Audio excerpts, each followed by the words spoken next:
Good morning. Good morning, folks. Good morning. I just looked at the polls. We're in a three-way dead heat, all 0%, or the election results live. 0% for everybody. Woo! So far, so good, right? Yes. All right. Good morning, folks. I'm coming to you live today from Dallas, Texas. This is where our presidential candidate is having the election night party. There's gonna be a couple of watch parties coming live from Dallas. There's gonna be watch parties across America. I've been seeing them pop up on my feeds and stuff. I know there's one for Florida. I know there's one for Texas. I know there's one for the presidential campaign. I want to know about the ones going on in your state. So if you've got an election watch party, put it in the comments. Also, today's a special episode, folks. We are having a call-in day. So if you've been a guest on here and you're a candidate, or you just want to come in and say, hey, and give everybody good lucks, then check out the comment section. I got it right there. The StreamYard, just copy, paste it in your browser and come on in. We don't have any guests this morning on the first half, correct? We do not have a guest this morning. But we got a guest coming in the second half. Yes. Second half. And it is the final U.S. Senate candidate. No, it's not. We got more? I swear, every time I look at the list. There were 11, right? We've had you at least 11 Senate candidates. So I want to call this episode as well the thank you episode, because I want to shout out to all the people that have helped with my campaign, helped with this show, that have come on. I want to say a special thank you to over 300 candidates across America running for Libertarian. Thank you for stepping up. Thank you for putting your name out there, putting your reputation on the line for more freedom and less government in America. Thank you wherever you are. And thank you if you've helped with my campaign. Thank you if you've helped with Mike's campaign. Thank you if you've helped with the Chase Oliver campaign. I just want to thank you, the viewers, and all the people that have helped, because it does take a team when it comes to a campaign. It takes a team.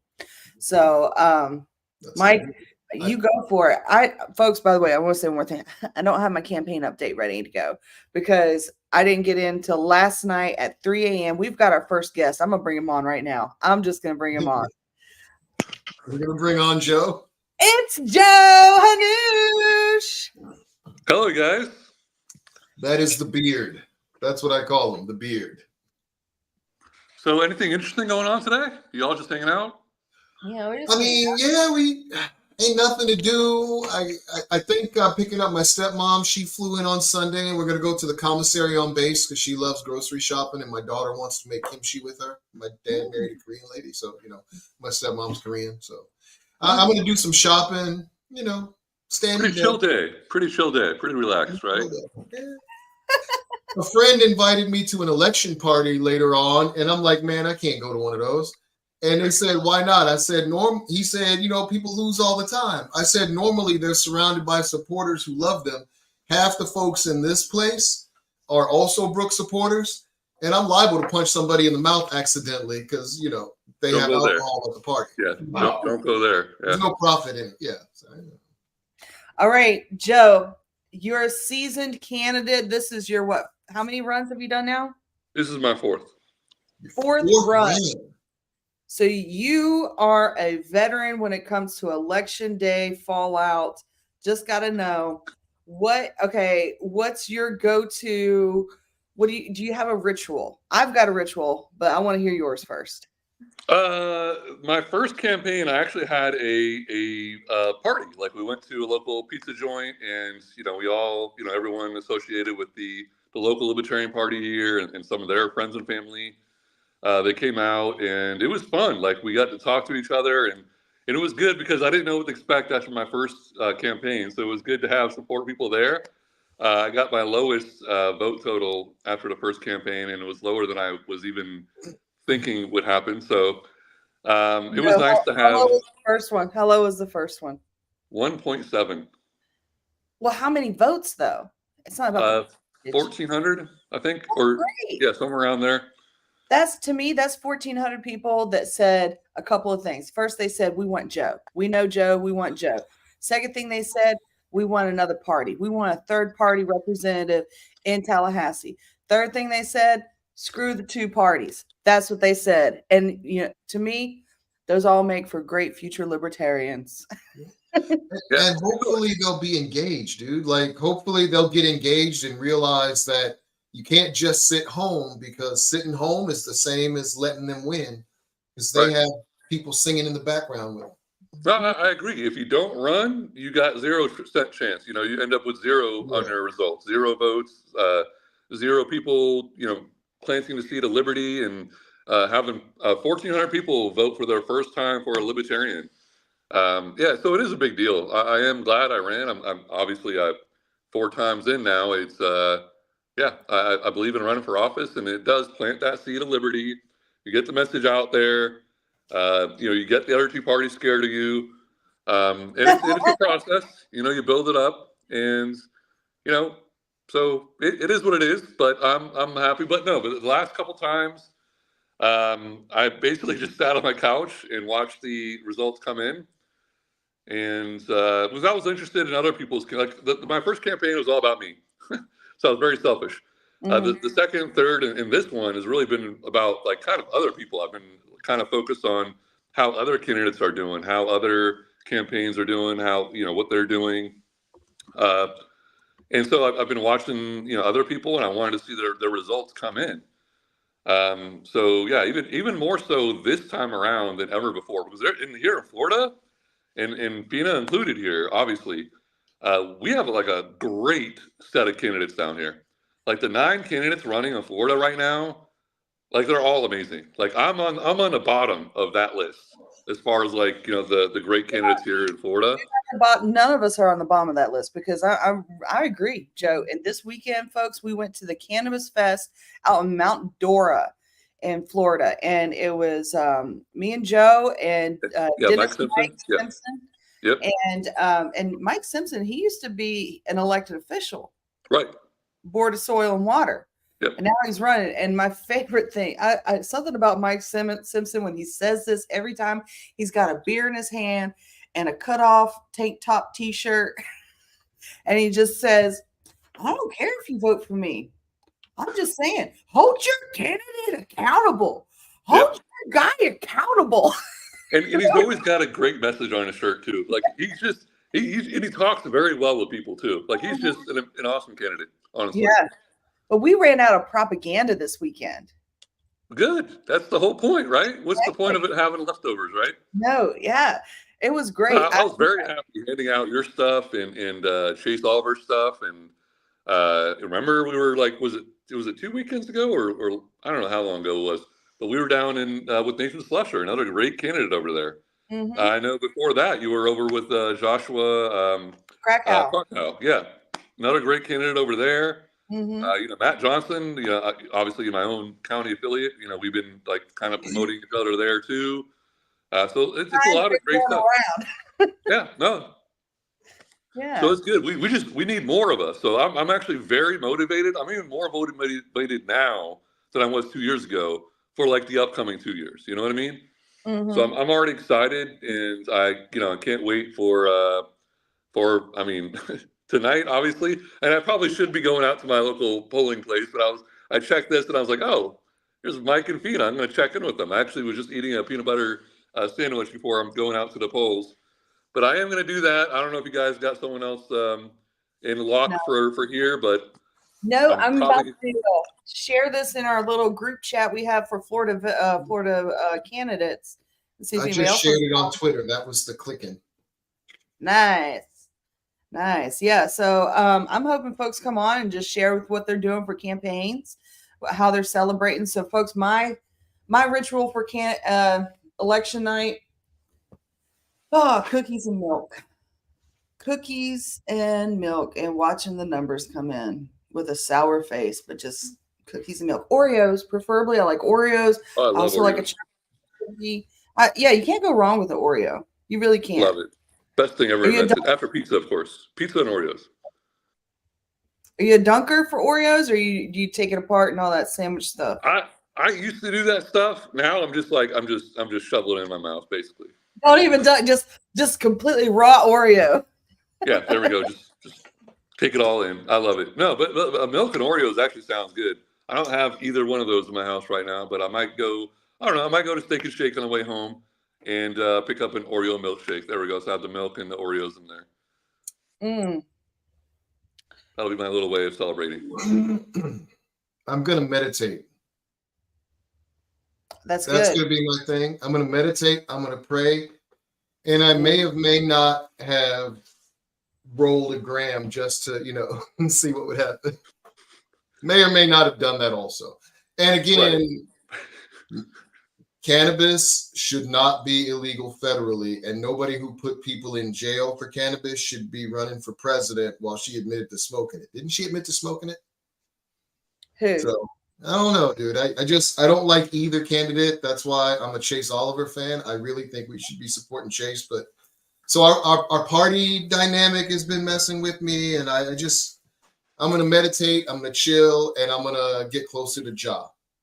Elizabeth just said most libertarians on my ballot ever, and that's in Indiana. Yes, Elizabeth, Indiana, they got that full ballot going on. There's a couple states that really fill it up. Indiana, North Carolina, Florida, Texas. Texas has a bunch of them. Texas has we've only got 3 or 4 out here at the federal level, but there's a few more running at the state level, and we have one who's a mayor of a small town. They all count, just like they all count, and I appreciate all of them running because, man, it is thankless, like you said. So I appreciate everybody who's doing it. It is God's work to try and get a hold of our government because it's out of control. Yeah, the last number I heard for libertarian candidates running, and this might not be all of them, was 397. That was 397 is running this time. Was that from the Libertarian Pact? Yeah. Yeah, I saw that one too.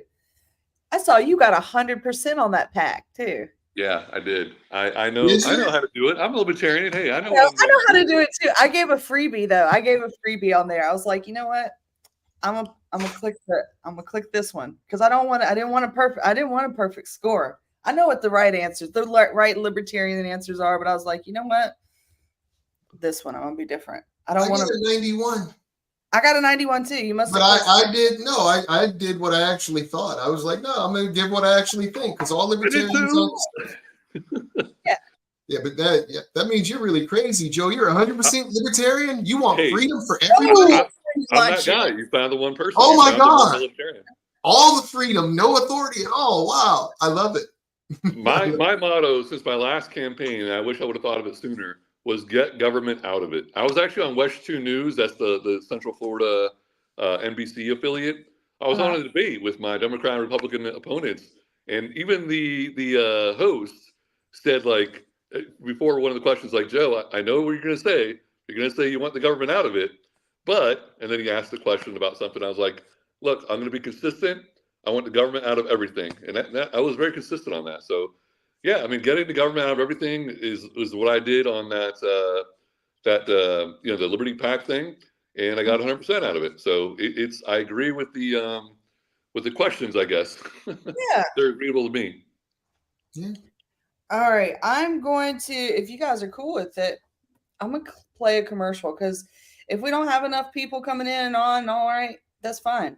We got plenty of commercials. I got coffee.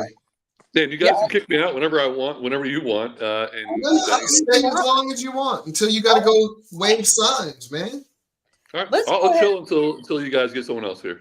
Yeah, let's play a Chase Oliver commercial. If no candidate receives over 50%, then the top 2 candidates head to a runoff. Now we know this race will head to a runoff. New focus on the influence of libertarians in Georgia's Senate race. There's another player in the mix. Voters deserve a chance to have their voices heard, and they shouldn't have to be lumped into one box or the other and have to be shamed into voting into 2 parties. These 2 major parties aren't addressing their pain. The CBO themselves said the Inflation Reduction Act wouldn't actually reduce inflation? Are you actually reading the bills, or are you just taking Chuck Schumer's word for it when you vote on these things? We obviously need to audit the Fed. And once people get a little bit more education about what the Federal Reserve does, they'll want to see it ended. We claim to be the light of liberty unto the world, and if we seek to hold that mantle, we have to fix our broken immigration system. Big Pharma is subsidized to the tune of billions of dollars a year by our government. The only thing Democrats and Republicans can agree on is how to spend your money out of thin air and devalue our dollar. We need to bring market forces into healthcare that are going to lower the prices. I believe that we need true justice reform at every level, from the police to the courts to the prosecutors. And we need to do away with mandatory minimums. We need to do away with qualified immunity so that law enforcement can be held accountable in a court of law just like any of us. And that's something that I fought for. I've gotten tear gas in the streets while I protest for justice reform. Don't take politicians' advice for your health care. Take your doctor's advice. Why is that the radical idea and not the rational idea? I want to take power out of the hands of government and return it to each and every one of you, because that's where it resides. If not voted was actually on the ballot, they would win nearly every election in this country. Most of the people who vote represent themselves as independent, so it's important that we have voices that are independent of the two parties on stage. I want you to be able to start a small business. I want you to have control over your own body. And I want you to be able to live your life as your authentic self in peace. I'm Chase Oliver, a candidate for president, and I approve this message. All right. I'm still putting that chat together. And I feel like now is a good time to remind folks that we don't steal votes. We earn them. It takes a lot to get someone to vote for a third-party candidate. It takes a lot of work for that. It takes even more convincing and swaying to get someone to volunteer. But by far, the biggest obstacle there is as a third-party candidate is to get someone to donate and go against the system. So I want to tell folks, whatever ideas you might have about a third party being a spoiler, whatever you think about a third party candidate being your vote wasted, because it's not. We earn our votes. We don't steal them. We earn them. And if you vote for me or you vote for a libertarian, it's because we earned it. Right on. All right. Aloha. Aloha.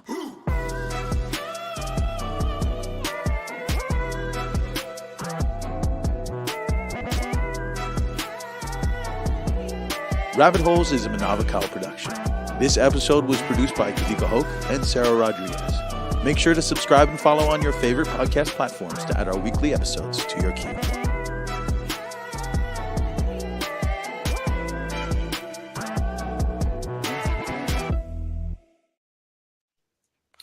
All right, folks, let's get our first round of campaign predictions, election predictions out of the way.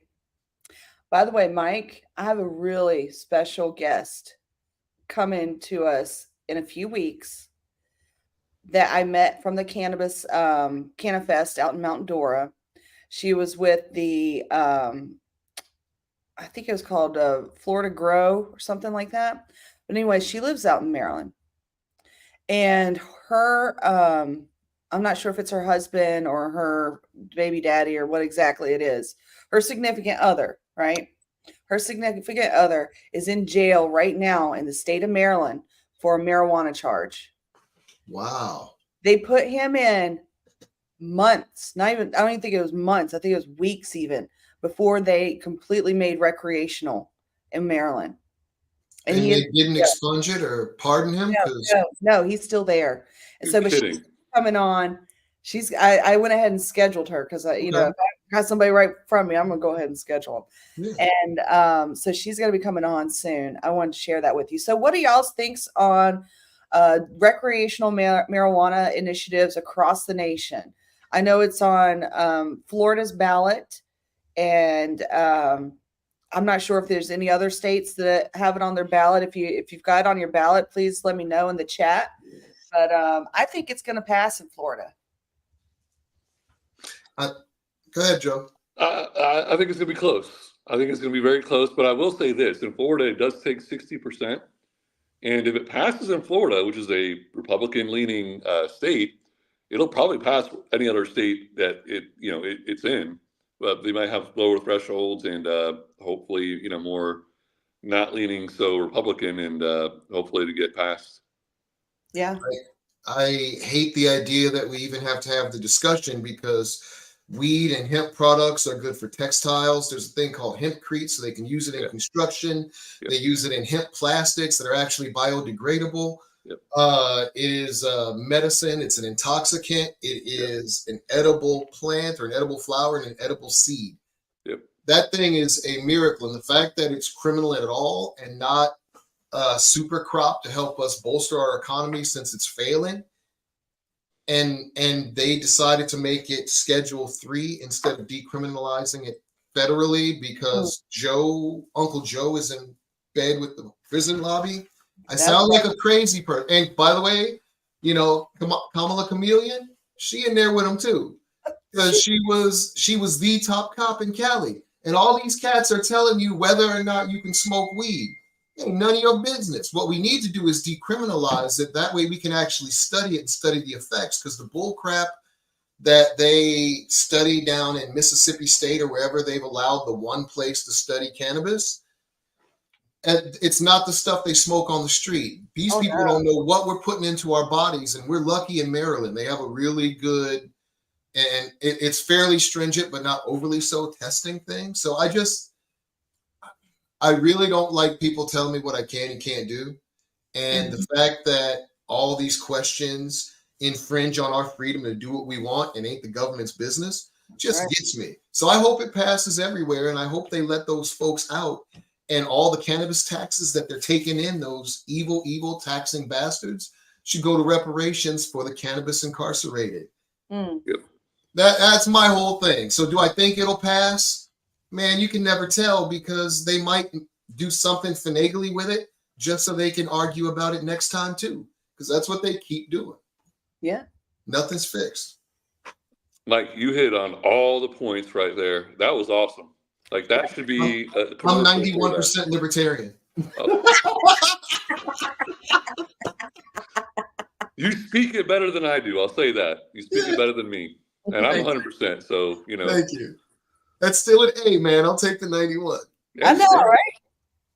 Yeah. So I have a prediction. I have another prediction for Florida. Mm-hmm. And this is a if-then statement. And this is probably going to ruffle some feathers. But if Initiative 4 passes in Florida, I believe Florida will turn blue. If Initiative 4 passes, it's an if-then statement. Really? It's an if-then statement, because the 4 is the abortion one.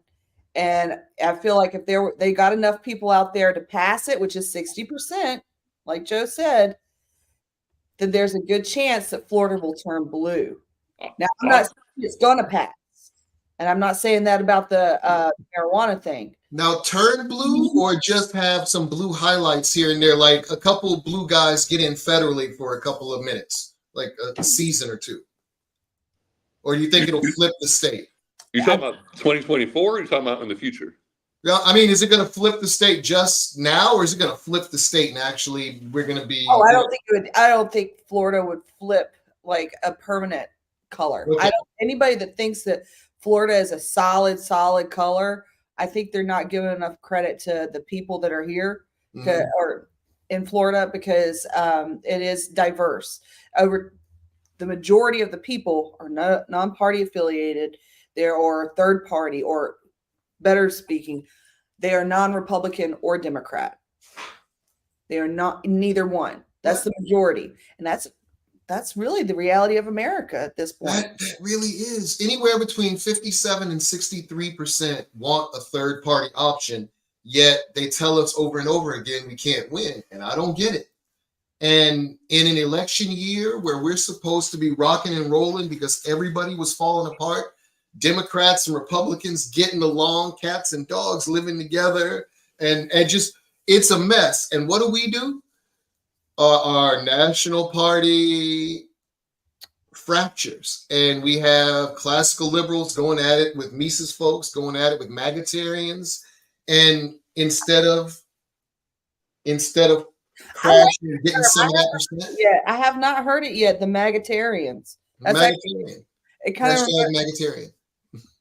it sounds appropriate. That's We got good. green utilitarians too. I'm a Blackitarian and I'm a Constitutionarian. So I made those up too. We got a lot of them. Does that make me a femitarian? You're a femitarian and a Constitutionarian, I believe. You're a constitutionalist, right? Okay, so the real question is, if you're a veteran, does that make you a veterinarian? That's a good dad joke right there. That's no, that means I don't eat meat. No, that means I don't eat meat. I don't eat meat because I'm a veterinarian. We got some more. Chris Cunningham from Nevada. Come on. We want to hear from you. Hope Election Day is treating you all well. U.S. Senate candidate for Nevada, Chris Cunningham. We did have him on our show, and that was good. That was a good show. Yeah. Actually, some of his shorts that I've been sharing have the most views, like out of all my stuff. His shorts are coming up as most popular. And and oddly enough, it's the one where I say he's a good-looking dude and a good candidate. So I don't know. Maybe people are just ready to hear women, give men a compliment and say, "Hey, you're a good-looking dude." And you know what, folks? It warms the heart. You're a good-looking person too. Mike, you're a good-looking dude. Joe, you're a good-looking dude. Feena, you're gorgeous. You're gorgeous. Thank you. I'm a good-looking chick. My view counts don't reflect that, but okay. Thank you anyway. Yeah. So let's do another commercial. Oh, wait. I got one comment though that I really like, and I don't know who it's to, but I don't care. I just like seeing that, and I promote it, and I think it should happen again and again and again. So thank you for the votes, and keep doing that and tell others. Yeah, got another good luck from Lily. This is definitely the day to do it. Like, let your friends, family, coworkers, everyone know. Go vote today, because I know there's people out there who have not voted yet. Yeah. So let your folks know.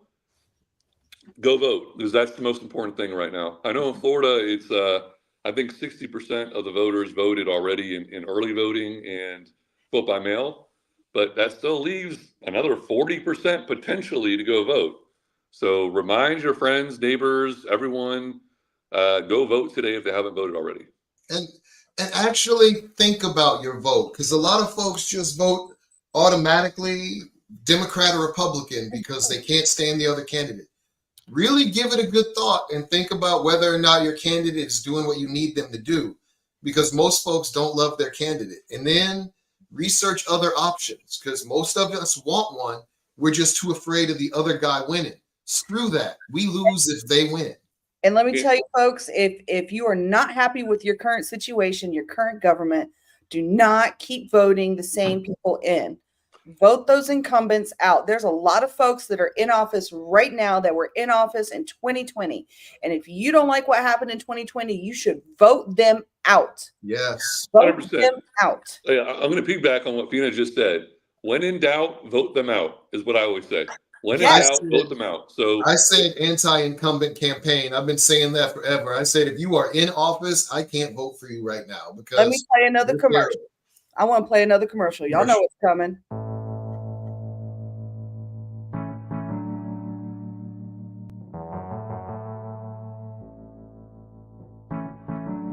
These incumbents should not be reelected. So if you're going to the election and you don't know one of the candidates and the other one is the incumbent, just vote for the person you don't know. You can't do any worse than the people we have in office right now. I'm a libertarian. I'm willing to support and vote for people who are not libertarians across the board, even liberal Democrats. I'm willing to support them against somebody who's in office. I'm willing to support Republicans against somebody who's in office. I'm willing to support Aloha Aina people against somebody who's in office. And those of you who vote in the 20th Senate District need to step up and vote for Feena Banoan, who's not part of this repressive system. So when you vote for Feena, you're voting, in a sense, for voting for yourself, because you're going to have somebody who's much more interested in you and protecting you than they are in cuddling up to the power that exists in our state. Thank you very much. Vote for Feena Banoan. Vote for something different.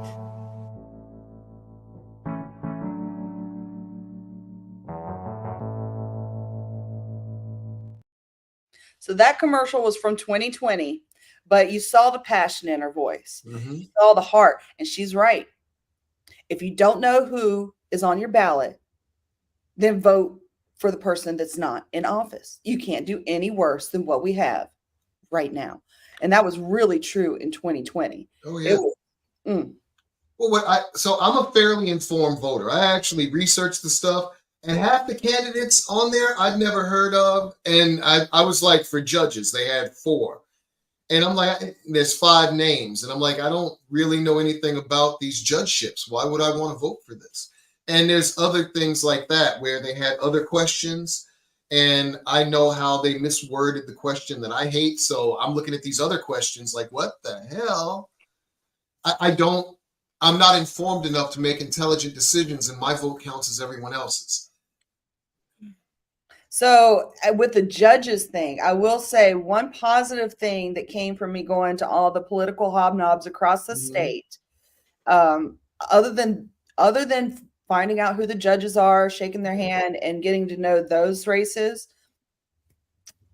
that was really the best thing, because that's where I saw the judges. That's where I talked to them, and of course they can't really give me support one way or the other, but you do create a rapport with them when you see them in multiple events, you know.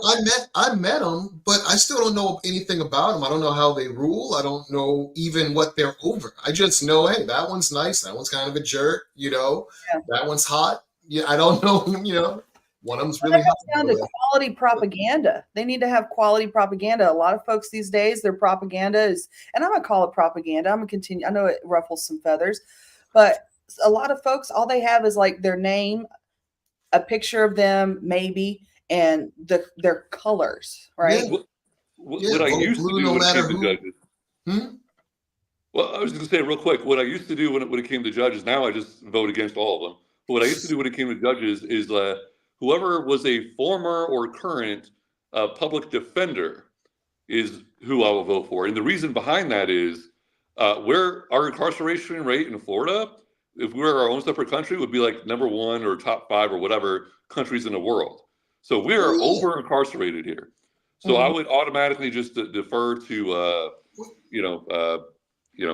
against the prosecutor side, against the incumbent side. Killer Mike said the same thing. Killer Mike said he can't vote for Kamala because she was a prosecutor. No offense, but once she's against us, she can't be for us. And I understood that. But we have 21% of the world's prison population in America, in the land of the free. I mean, even if it's only 18, holy crap, we are. No, I got a hashtag for Florida. I always use hashtag Free State Fail, because we're supposed to be the free state here, and we're not. So whenever the government comes up with some new infringement on the Constitution, I always say hashtag Free State Fail. Well, everybody gets mad at me when I talk about DeSantis, and I'm like, DeSantis is a wreck. He does some stuff because he believes in liberty, but some stuff is straight up authoritarian and despotic and doesn't make sense. All of it is authoritarian, in my opinion. I mean, he was responsible for the lockdowns. Like the state legislature was out of session when he did those executive orders to lock down Florida. I thought he left it open. No, he didn't. No. Everybody I knew who went to Florida, I went to Florida a couple times and partied down in Miami. They got great marketing, but no, it was shut down. Like if you had like 50% or more of your sales in alcohol rather than food, you were shut down. Any place that was open that had that, they were open illegally against the government. Good for them. Yeah, because that was an executive order. Like I know a bar owner through a friend that was like shut down. He couldn't work. Like he was a bar owner and couldn't work.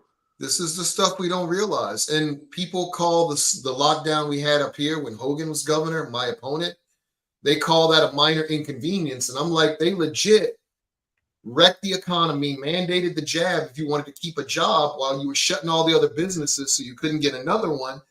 And then started just handing you money from the free government printing press, which is why we devalued our currency 20-some odd %. It was gross. Yeah, another thing I say is like my family business, like I'm not working there right now, but like my family's business took 3 years for the revenue to get back into pre-COVID levels. 3 years after lockdowns. What business? Dry cleaning.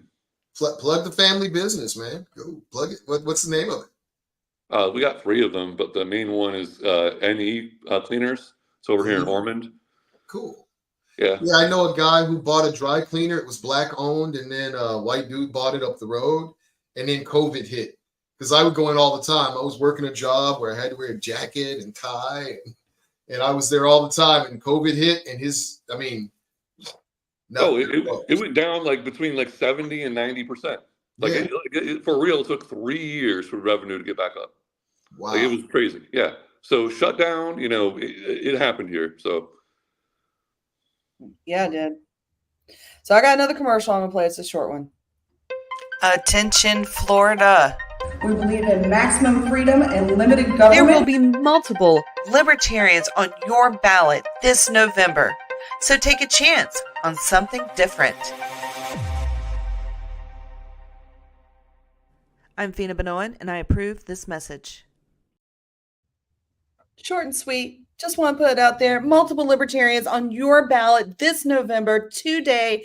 If you didn't know, there are libertarians on your ballot, regardless of where you are in America. There are libertarians on your ballot. And if we really want a third party, we've got to vote for third party. We will never get libertarians in Washington if we do not start voting for libertarians to go to Washington. If you want a libertarian in your state house, then you need to vote for a libertarian to go to your state house. If you want a libertarian in a local office, vote for that libertarian at the local office. If everyone who wanted a third party candidate, if everyone who wanted a third party represented in America voted for at least just one libertarian on their ballot, and there will be multiple libertarians on your ballot. If you just voted for one of them, then we would have more libertarians and a more representative government than we have right now in office.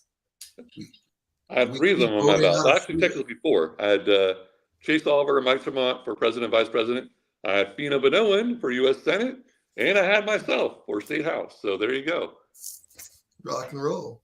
Yeah. I know there are 4 out here. There's Miguel Barajas. He's running for District 3 House. Oh, God. Josh Smith, not that Josh Smith, is running for House, and I think District 2, or it's not 5 because that's my district, and Stinney's running not against a Republican. I forget the last guy's name, but there's about 4 of us on the ballot, federal, and there's a number of us down the ballot. Mm-hmm. So, Good. yeah, but you're 100% right. People, they want somebody else, but they vote out of fear, and they keep doing it again and again because it's always the most important election of our life. And it's always the most dire, and the bad guy, whichever bad guy you support, is always, so much better than their bad guy. So it's not about feelings. We have to vote. The height of insanity is doing the same thing and expecting a different outcome. Or as my dad used to say, you always do what you always did. You'll always get what you always got. Stop being a schmuck and voting out of fear. Yeah. I've got another commercial. I'm going to do a Texas candidate.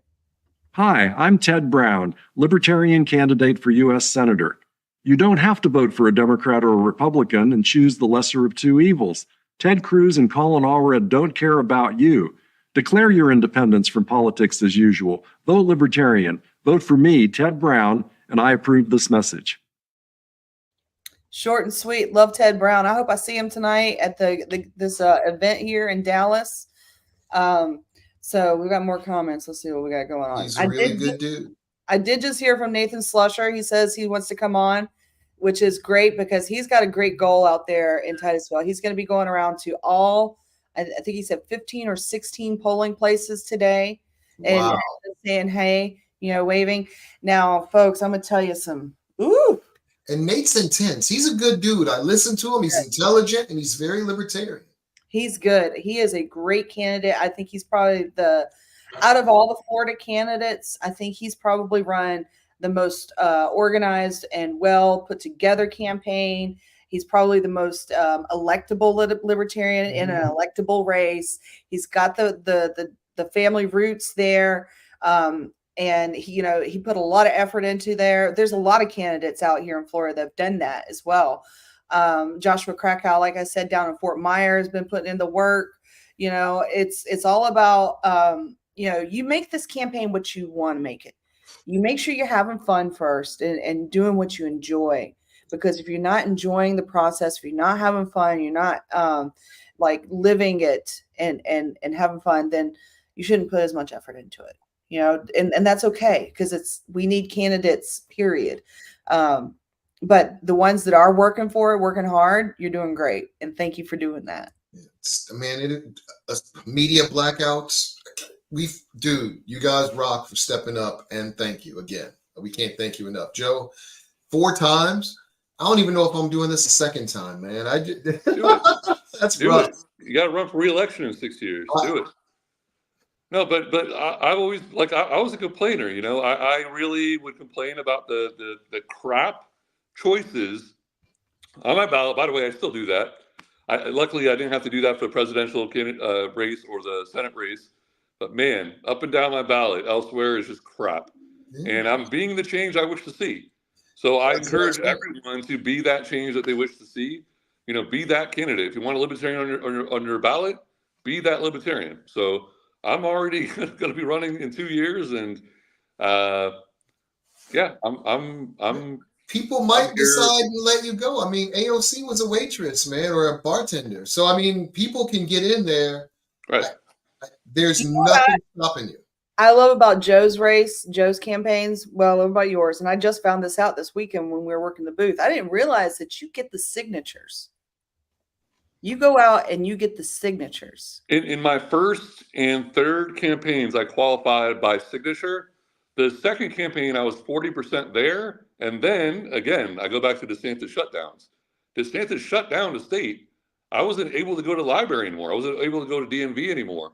I wasn't able to go to events anymore because, you know, it's like to collect petitions anymore because DeSantis shut down the state. So I had to raise funds to qualify for the ballot after I was already 40% on way petitions in 2020. So, by the way, that's like a modern day poll tax, stopping you from getting on. What that does is it creates a political class or a financial, it creates blocks to getting on the ballot, which protects their power. It's another impediment to hearing the voices of we the people. This system does not represent us, and I don't know how to tell folks that enough. So election day, telling y'all the whole story. Yeah, and there were candidates that didn't qualify because of that. They were shut down. They couldn't even qualify. Yeah. So it sucks. I mean, it was really a shutdown, a government shutdown that infringed on literally the First Amendment, running for office, you know, like airing your grievances against the government. And I think, frankly, running for office is the number one way to do that, in my opinion, anyway. I think we need a constitutional convention. I think we should get a convention of states together, 34, 35 states, send reps, and we just, I don't know, man, we got to fix something. I used to be all about that constitutional convention thing, and then they kind of rubbed me wrong because I've been working with them and, you know, doing all their surveys and, you know, supporting them, inviting them to libertarian events and everything. And then in my 2022 race, they sent out a voter guide, like a report card. And didn't include they did not include. That's right. That's right. And so, like, I'm one of those people, like, you treat me like I don't exist, I will treat you like you don't exist. That's what the NRA did to me. Like, I was on the side of the NRA before, and then in 2018, I filled out they sent me a candidate survey. I filled it out, sent it back, and they just excluded me like I didn't exist from their rating. So I was like, I was pissed off after that. Like, I was really pissed off. So I was in the car last night, folks. I went there was some bad weather out here in Dallas, and it messed up all the planes. So I was supposed to be here yesterday at 3 p.m. My flight got delayed, and then it got rerouted to Austin. And I was in Austin from about 6 p.m. until 11 p.m.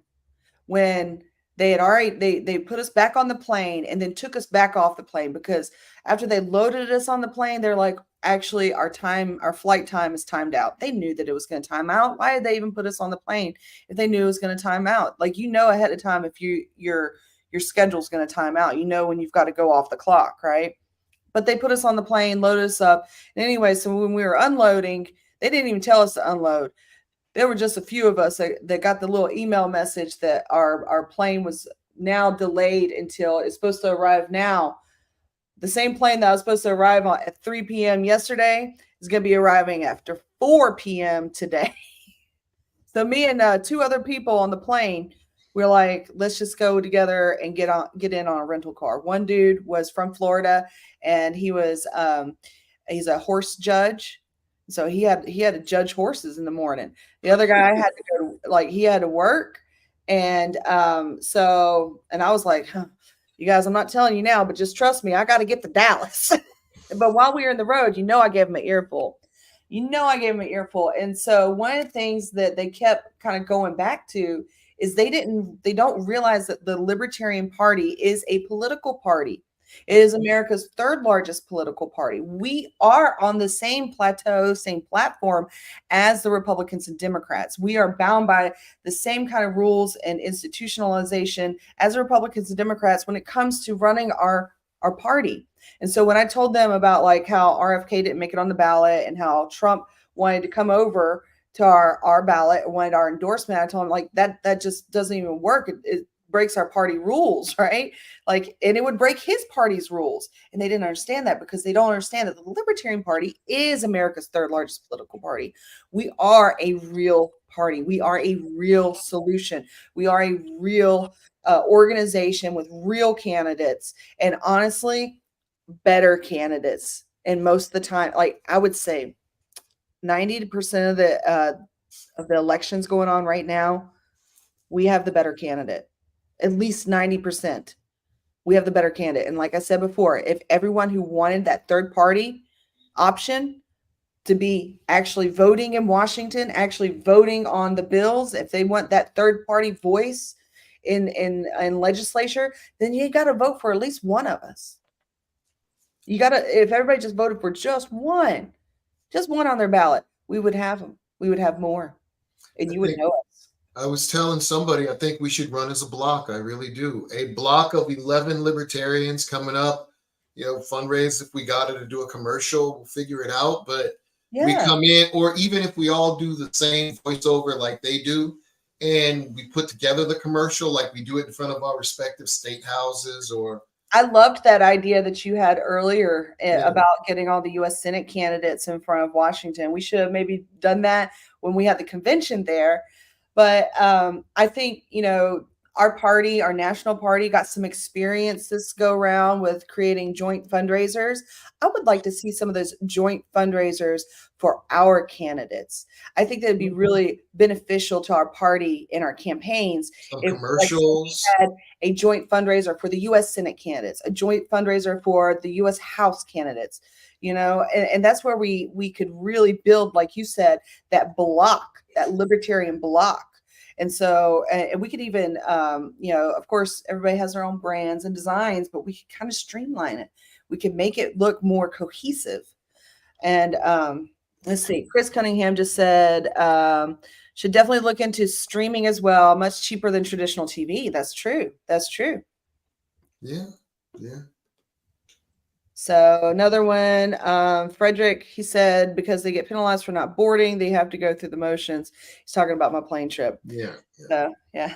I figured it was some like technicality that they have to do it so they could, check a box or something. Yeah. So they don't have to refund anybody or reimburse anybody for, Yeah. It's probably in a fine print somewhere. Oh, we boarded them. Yeah. Yeah. Oh, this is why I don't do TV ads. People still watch TV. That's right. Right. I'll be honest. I don't think I've seen a political ad on TV. I only have like one streaming service or something, and it's like ad free, so I don't see any TV commercials. Yeah. I watch YouTube, and man, I can't turn it on without getting one. I've seen a lot of commercials for the amendments, like of course, the vote yes, vote no on 3 and 4, but as far as candidates go, I haven't really seen too many candidate commercials. I have seen a few Kamala Harris commercials, but that's it. I do see Trump and Harris commercial like ads on Twitter and on Instagram, and I see one from my opponent because I obviously live in the same district. But it's the Americans for Prosperity, which is another organization that let me down. They're basically another arm of the Republican Party now because they endorsed my Republican opponent because he's a fighter against higher taxes. Meanwhile, he's currently my mayor and raised property taxes 12%. He just literally just voted in favor of raising property taxes 12%, like in September, like just now. I mean, you deserve the government you tolerate. And if you always do what you always did. Hey, I didn't vote for him. They keep electing liars and thieves, and then they wonder how they're lied to and stolen from. So Chris Cunningham, I'm going to tell you right now, get out of the chat. Come on live. Yeah, I'll pop off if Chris wants to come on, or Nathan, or whoever. Yeah, we got room. We can handle 2. Yeah, we can have like 10 people. Yeah. Come on, Chris. Come on, Nathan. Yeah. Nathan. It's election day, man. If you're just a regular viewer and you want to pop on, the worst you'll do is we'll cuss you out and eject you. I will not do that. I won't do that. I won't do it. Oh my gosh. I just want to start. Well, I cussed out a reporter. I didn't cuss him out. A reporter, Ken Collin, I believe. I don't even know what thing he was from. He was calling to ask me about some pack that was sending out ads and robocalling and robotexting people for me. And he wanted to know what I thought about it. Awesome. And I answered the phone and I said, you called me the day before the election when I've been trying to get coverage for a lot of stuff, and that's what you asked me? And he was like, well, Mr. Scott, that's the question we have, because I've dealt with this before where they don't want to hear any other question or answers but the ones that they're calling about because they don't care what you have to say. Yeah. And of course I said, man, if you want to comment, you should have called me a month ago when I could have got word out. I was like, and if you want to comment, stop electing corrupt people and being amazed when you're lied to and stolen from. If you want to quote, I got flaws, but those folks, oh my God, they're enriching themselves. I laid into him and he's like, Mr. Scott, with all due respect, Mr. Scott, with all click. I just hung up on him because I wanted to call him something bad, and I'm trying not to be profane. And it just. So speaking of robocalls and robotexts, in North Carolina, I saw this because Rob Yates posted it, and I follow the North Carolina page, which, by the way, North Carolina, you guys are great. Please call it in. But please call in North Carolina. If you are watching from North Carolina, I want to see you. They got a bunch of candidates too out there in North Carolina. But hey Amber. So what one of the candidates had was a screenshot from a text message that the Republicans sent out, trying to get the vote out, and they misspelled the Republican's name like 3 different times in different ways, and spelled correctly the Libertarian's name. And so yeah, put some respect on our name. Hey, tell Chase and Mike to come on real quick and say hello. What are you doing? What are you doing? Well, we are in the hotel room getting a whole bunch of things. Chase is probably sleeping because we had some tornadoes, some bad weather, and he didn't get in until after 1 a.m. Yeah. Is that why there were tornadoes down there? Mm-hmm. I'm glad you guys are safe. We got in. Out of espresso. Wake him up. I think he's got another interview coming up soon, but he's in a different room. Mm-hmm. I can get Kelsey to say hey. Yeah, let's see here, Kelsey. She in her pajamas still? No. Hi, Kelsey. Hi. I just want to say thank you, Kelsey, and thank you, Amber, for all the hard work you've been doing on these campaigns. And I think you guys are doing a great job. And I just wanted to thank you for setting a good example of a well-organized campaign from the Libertarian Party. All 50 states. Yeah. All 50 states. Campaign in all 50. Yeah. What was the final ballot count? You guys were on 47 ballots? Mm-hmm. That's awesome. That's all. And the fact that it's hard to get on ballots again is silencing our voices. And that means you guys rock. Aw. See this, you guys? This I brought for Chase. This is all the little letters that we got this weekend from our Mount Dora Cannabis Festival. And I know that for a fact that there's some kids answers in here. I don't know what There the rest is. of the answers are, but it's good stuff. I haven't read them. I was thinking maybe I should read through them before I read through them, but I was hoping to read through them with Chase, but they're right here. Maybe later on tonight we'll get into them. I put some other junk in here because going on the plane, but it sounds cool, right? There was a little girl, probably not even 10 years old. She wrote like an essay on one of those cards. Mm-hmm. Yeah. Nice. That's awesome. All right, let's get the is it that time? We got 3 minutes. Are you still trying to hang out? Are we gonna do this? Are we gonna do the usual intro? It's election day. Do the intro, but I mean, it is what it is. Yeah. I gotta get more calm. It will not.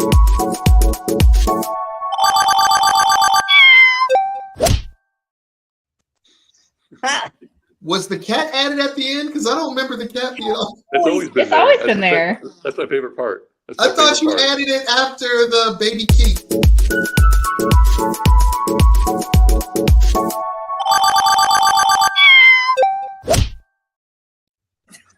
I guess I always thought it was her cat that she had, the little one that came up and. No. I gotta stop doing Quaaludes in the morning. Luna. Yeah. Yeah, no cats. No, that cat sound with the porcupine going around, like that's the best part of the whole show. No offense to Feena and Amber and Mike, but that's the best part of the whole show. I take all credit. I made it, so I'll take it. Take it. I love it. It's the best intro I've ever had. I'm glad. It's good. I love it. Honestly, I love it. Are we gonna play it again?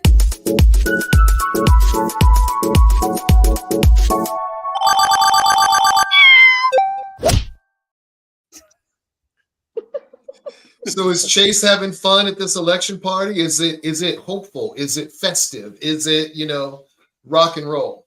What's going on? It is going to be very, very good. I think he settled on an 80s song for his walkout. Uh-oh. Can we get a preview or is that a secret?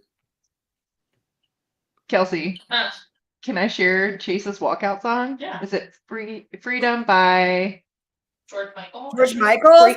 Yes. Oh, I love that. That's on my Libertarian playlist. That's awesome. Can we play it? It was that or something with from the old Transformers show. That was my vote. Dare. Yeah. If I win, it's either the Darth Vader March or the Man Right Cheer by Mystical. Y'all should look those up. They're both epic. I got a whole playlist of my campaign. Y'all don't even want to hear that because it's just too much. Hold on 1 second. Let me find it. There it is. By the way, winning is up to God. We're gonna get banned for this, but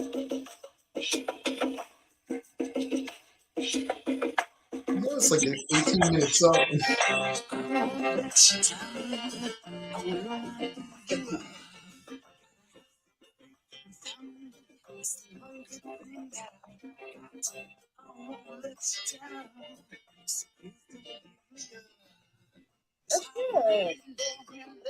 But it's coming in low. Put it closer to the mic.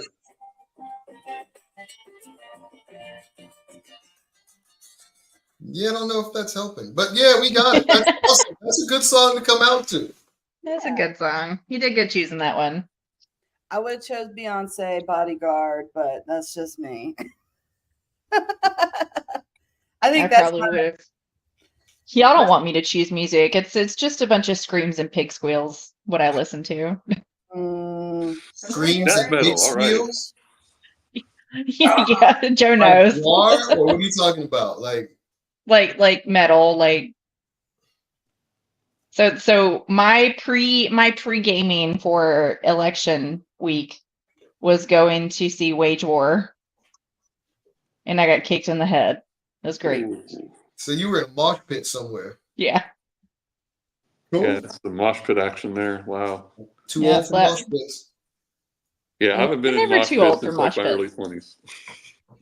Nah. No, I don't have a sense of humor about getting elbowed anymore. No, it's not funny anymore. I'm old. Right. We went to see Knocked Loose one time, and there was this. I swear this lady had to be in her like late 70s, but she was in there with the best of them, and I'm like, this is goals. That's awesome. So, folks, if you're watching, I want to hear what your favorite freedom song is. Put it in the comments. I want to hear what your favorite freedom song is, because I love playlists, and I've got like my favorite freedom song is actually In Vogue, Free Your Mind. That's like for freedom song. That one gets me because it's like free your mind. Dun, dun, dun. So I want to hear what you guys have. What's y'all's favorite freedom songs? I think I might have to go through my Spotify for this. Yeah, I mean, it's different criteria for different things. Because there's old standbys when you're military, like Proud to Be an American. Mm-hmm. And Freedom is a really good song, too. I got a bunch of them on my playlist. Oh, my gosh. When you were in boot camp, did they play the Proud to Be American song? All the freaking always, yeah. They had this one moment in our boot camp event, and it's like it's the culmination event, right? Of where you do a lot of like battle testing, right? And they told us beforehand, they were like, and when you get done, we're gonna play the Proud to Be American song again. And every single one of you, you will all cry like little babies. You will cry. I will see tears coming down your face. And of course, like I've got a high tolerance. I've got a strange tolerance for tears. Like sometimes it's like I could cry for like happiness and joy, but it needs to be real. It needs to be like invoked. And I was trying to get them tears, and I finally squeezed out one. I think I got some dirt in my eye, and I was like, okay, there it is. But they were like eyeballing me. They were up in my face waiting for like the water to come down. And I was just like, I couldn't do it.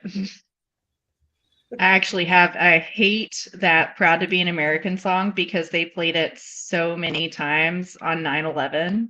And that's the only thing I remember from that day. Just standing outside in the parking lot and them just blasting that on repeat. And I'm like, okay, you guys, I get it. Like I said, I maybe would have cried for Free Your Mind by In Vogue. I maybe got more tears going down. I probably would have been more emotional about that. But the Proud to Be American song, that's a classic. That's when you're military. But you know, my go-to freedom song, "Fight the Power" by Public Enemy. Good one. Maybe My Own Country by Pennywise. Some pop punk in there. They did what? My Own Country by Pennywise. Interesting. I got to listen to that. You got the Soup Dragons, "I'm Free," which is a nice song. That's, more pop silly. Janelle Monáe has a really good freedom song too. I'm trying to remember which one it is. But I was actually listening to her earlier because I've got my campaign list. And then once it gets to a point in the campaign, it's like, I can't listen to this anymore because I've listened to it too much. So got to mix it up. So I've been going to the Janelle Monáe because I really like her, like Android vibes and stuff. But anyways, we're in the campaign update. Shit. Amber. What's going on with the chase? It's election day, man. It's election day. Yay. We made it. Can you tell us where the election party is yet? It's in Dallas, Texas.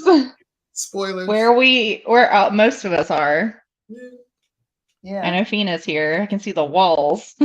I know. I see your painting in the background. Those look like a anarchy symbol because mine looks like I've got 4 anarchy symbols right above my bed, and I'm actually kind of here for it.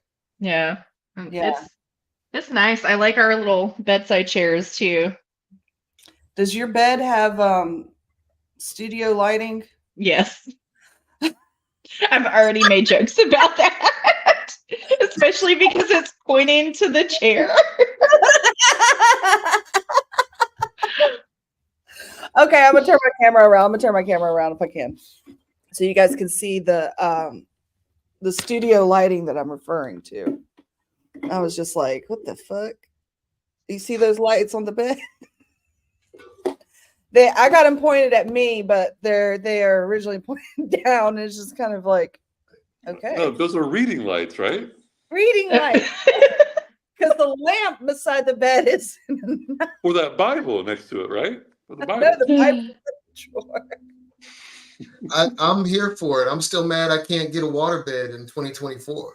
Can't find it. Why can't you get a waterbed? I have no idea where they are anymore, man. They don't have. You know what? I've been looking for those too this year for some reason because I was just like, whatever happened to the waterbeds? They just quit. They just quit letting us be comfortable on waterbed. Those were nice. I mean, I never can have a waterbed because I have cats. Because yeah, that would be terrible. You just be sleeping and they just. So, okay. So we got this campaign wrapping up tonight. We've got the VIP hour starts what time? It starts, I think the dinner starts at 6. Oh, poor Jeremy. I'm so sorry. 6, you said?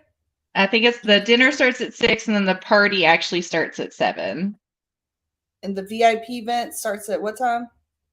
I think it starts at 6. It could be, I could be wrong. It could be 5 because I did a time change.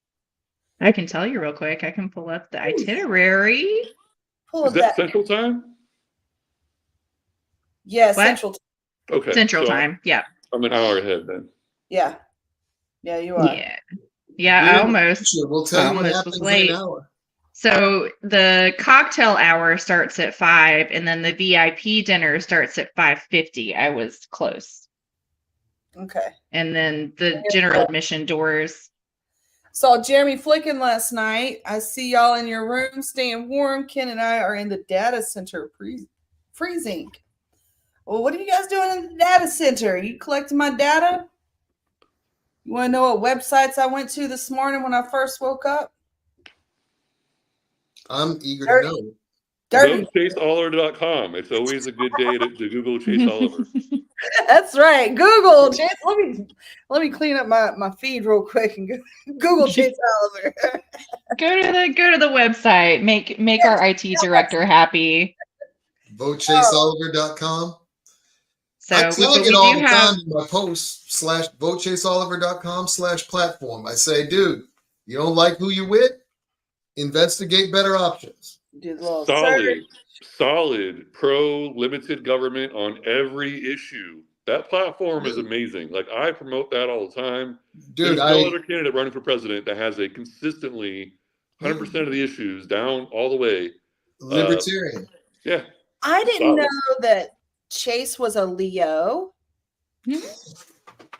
I'm a Leo too, and that makes a lot of sense. Now I know how to operate because cats, we got to operate a certain way with each other. Leos, it's like a pride thing, literally Leo pride thing, right? Is we're okay with being part of the pride, you know. We can have multiple leaders as long as we all on the same plateau. It's a Leo thing. I got a roommate, she's a Leo too, and it's, you know, sometimes we be rubbing shoulders the wrong way. It happens. Chase Oliver is the best candidate, hands down, on the freaking ticket, because I told people the other day he is more conservative fiscally than Trump will ever be, and he literally wants to sunset federal agencies and get rid of them. And I said, he's so liberal, it's insane. I have seen him wearing a rainbow cape running up and down a pride parade. And that's how you get bad nicknames in the Air Force. You get a terrible call sign for that. We'd have called him like Rainbow Robin or Super Gay. He'd have been forever, you know, especially with that coif, because I'm jealous of his hair. Number between 1 and 10. Pick a number between 1 and 10. Joe says 3. 1, 2, 3. We're going to be on education. Empower parents and students in education. This is straight from the Chase Oliver campaign website, what he says about education. At the federal level, the best policy on education is to remove the federal government's involvement. I support abolishing the Department of Education and block granting those funds back to states to be returned to the taxpayers. I also support getting the government out of student loan business so the market forces can lower the cost of higher education over time. Allow a phase out of public education. Public funding of the primary and secondary education shall be attached to each child in full measure per pupil equal to the funding of public schools.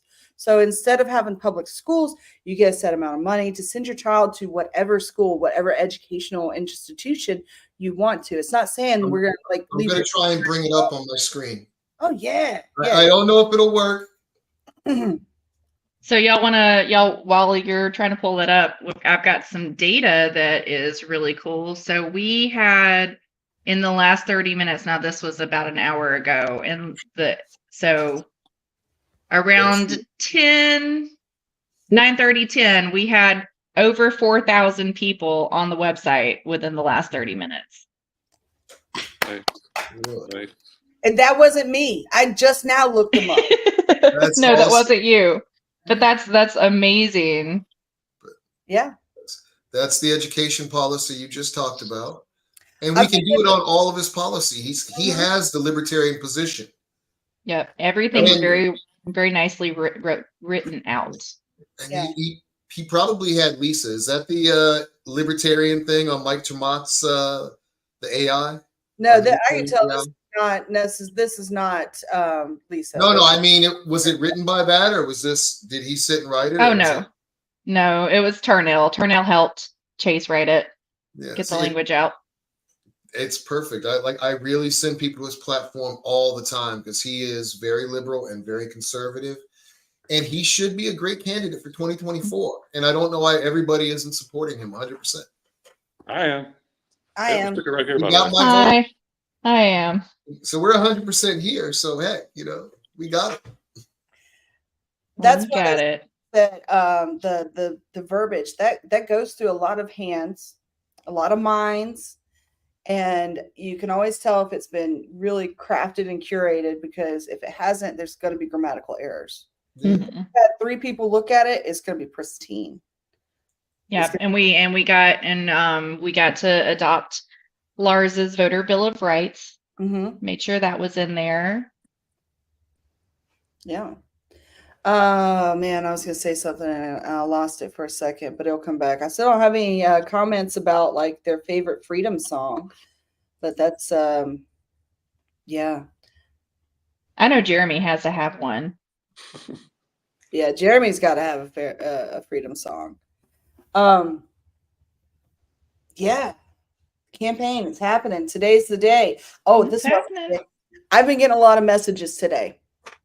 A lot of direct messages, message requests, emails, asking me questions point blank. And I'm guessing that they're at the poll or near the poll, about to make a decision, and they don't have time to go through the list of issues necessarily and read the paragraphs.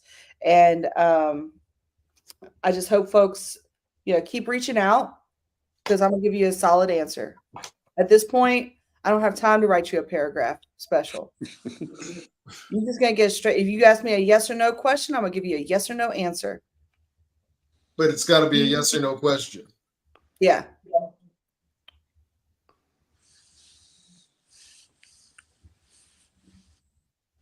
You guys ready for another commercial? All right, we haven't done a Mike Scott commercial yet. Let's get Mike Scott. Which one? No, I can't stand hearing that guy talk. What are you doing? Lee. I love that when that guy talks. I love this one. Hey, my name is Mike Scott. I'm the Libertarian Party nominee for Senate for the great state of Maryland. And I have a simple question for you. How much is $2 million? Seriously, real talk. When I was a young man, $2 million was all the money in the world. It would have been life-changing. Hell, even now, $2 million would be life-changing. That is a significant amount of money to most Americans. When I was in the military, $2 million took on a little bit different, approach. I had $100 million budgets. I had over $1 billion one budget, and I helped build the president's budget, at least the Air Force's portion. So $2 million is a rounding error. Like seriously, $2 million was a rounding error. So it's anywhere from insignificant pocket lint to, oh my God, a universal remote control for the world. You know what I'm saying? $2 million is also about what Angela Alsobrook raised in the first 3 months of 2024. Yeah, January, February, March, she raised about $2.1 million, raising her total war chest to a little north of 7 million. She's in third place. Larry Hogan Lockdown Larry just out fundraised her.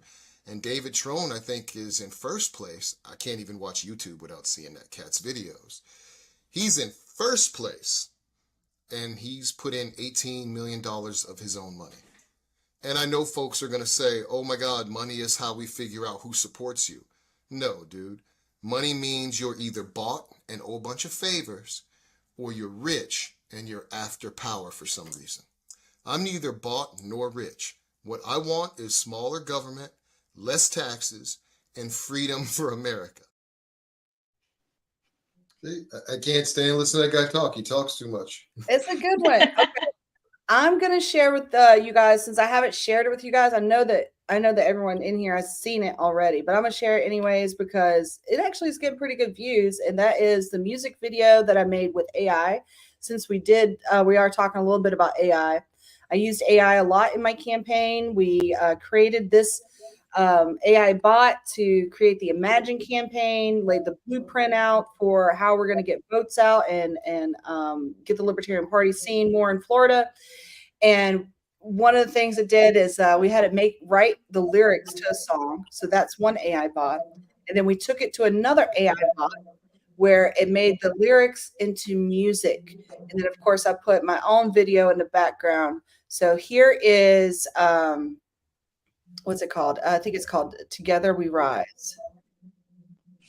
Shores where the sunrise greets us, to the streets where our children play. Every heart in this vibrant city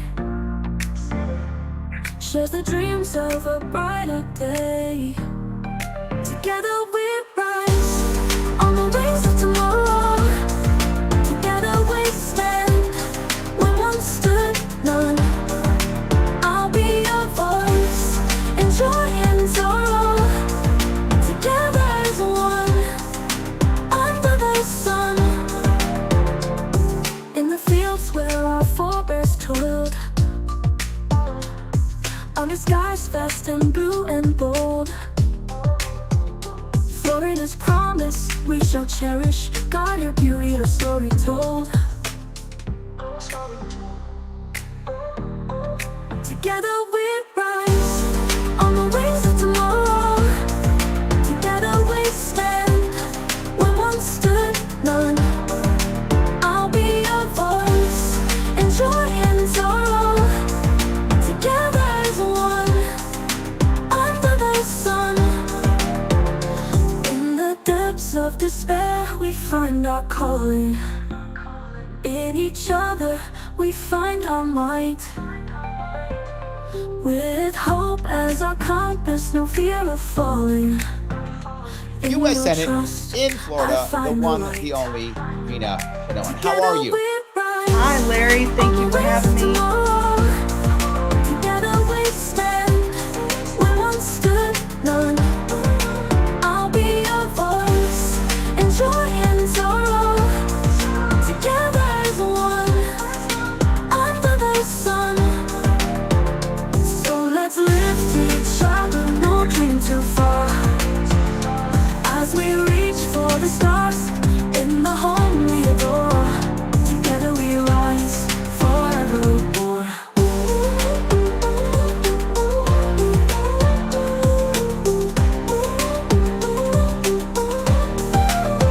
I'm Feena Benowan, and I approve this message.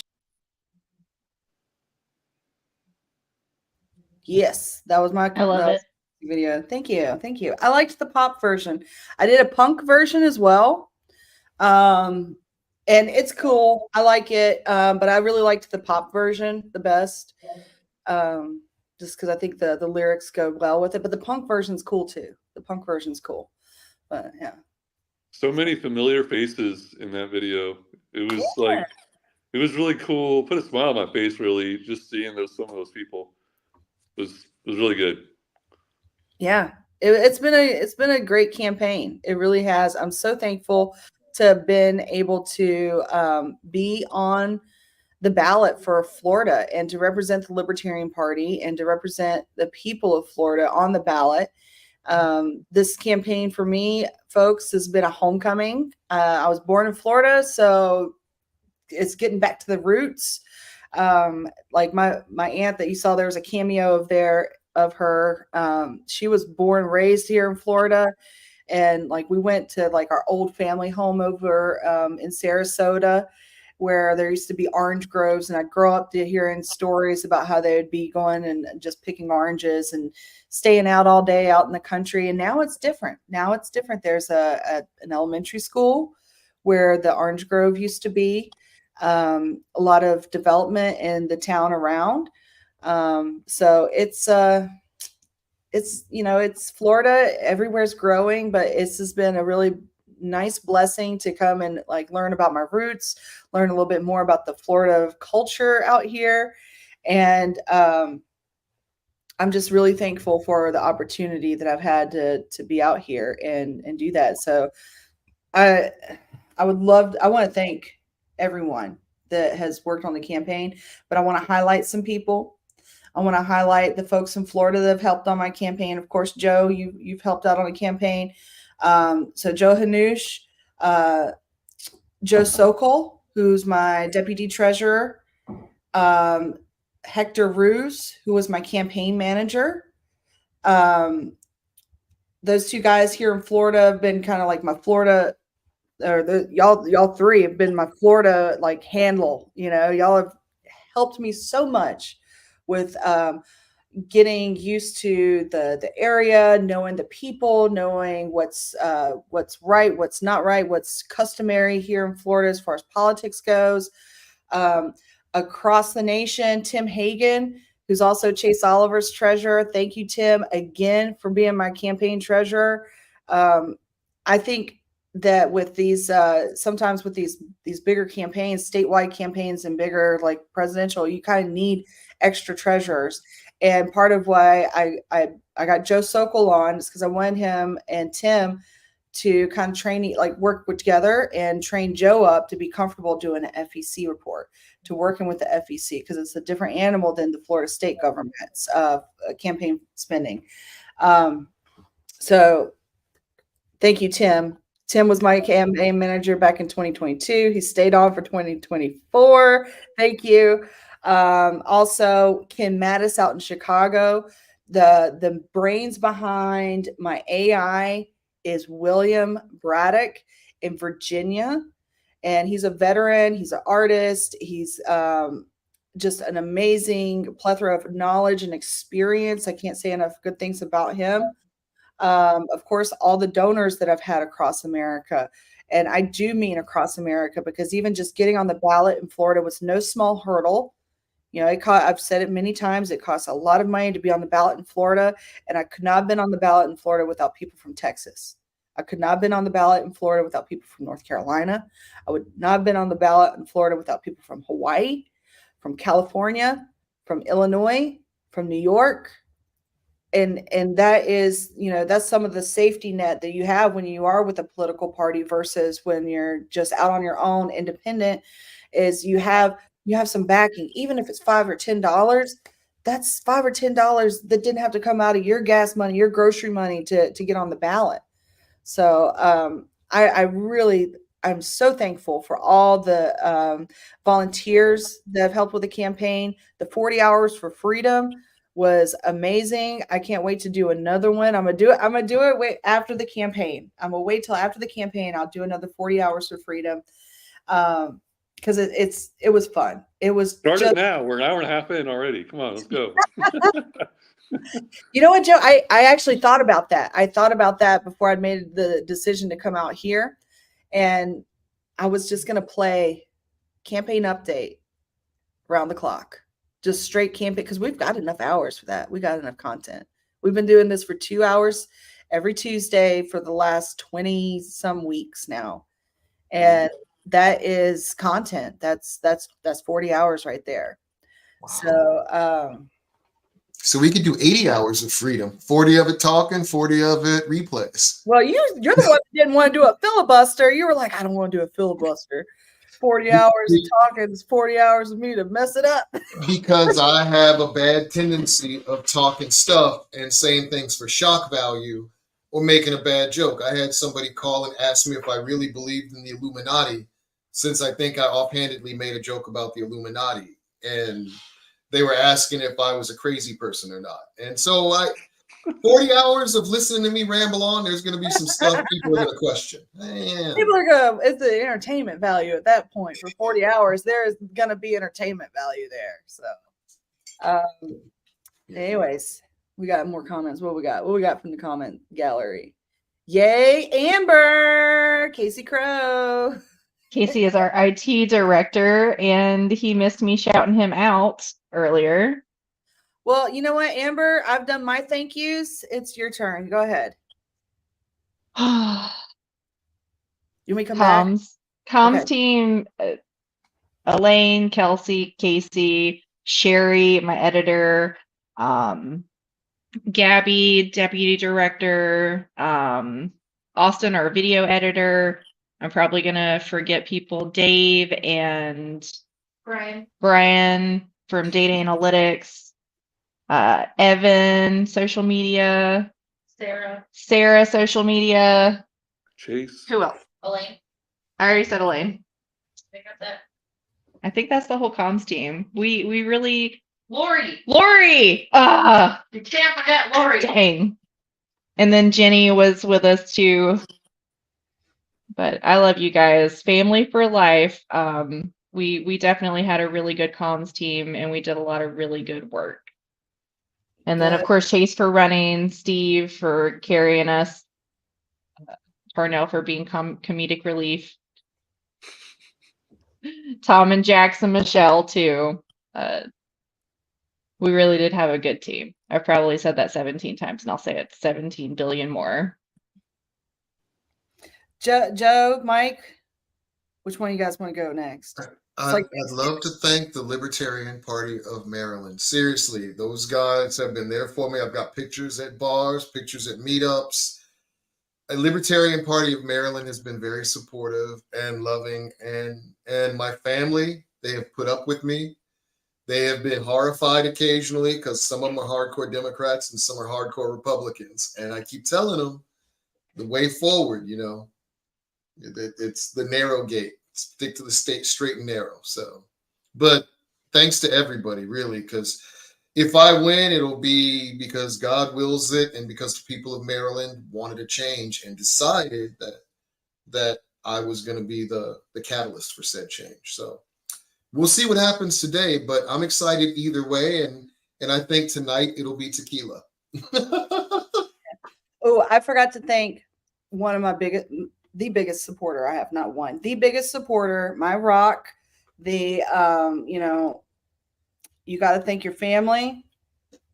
You got to thank you, number one, my husband, Dean. Thank you. Peanut butter for U.S. Senate. Yes. Dean has driven me places. You guys saw the shrimp boat video. Y'all saw the shrimp boat video.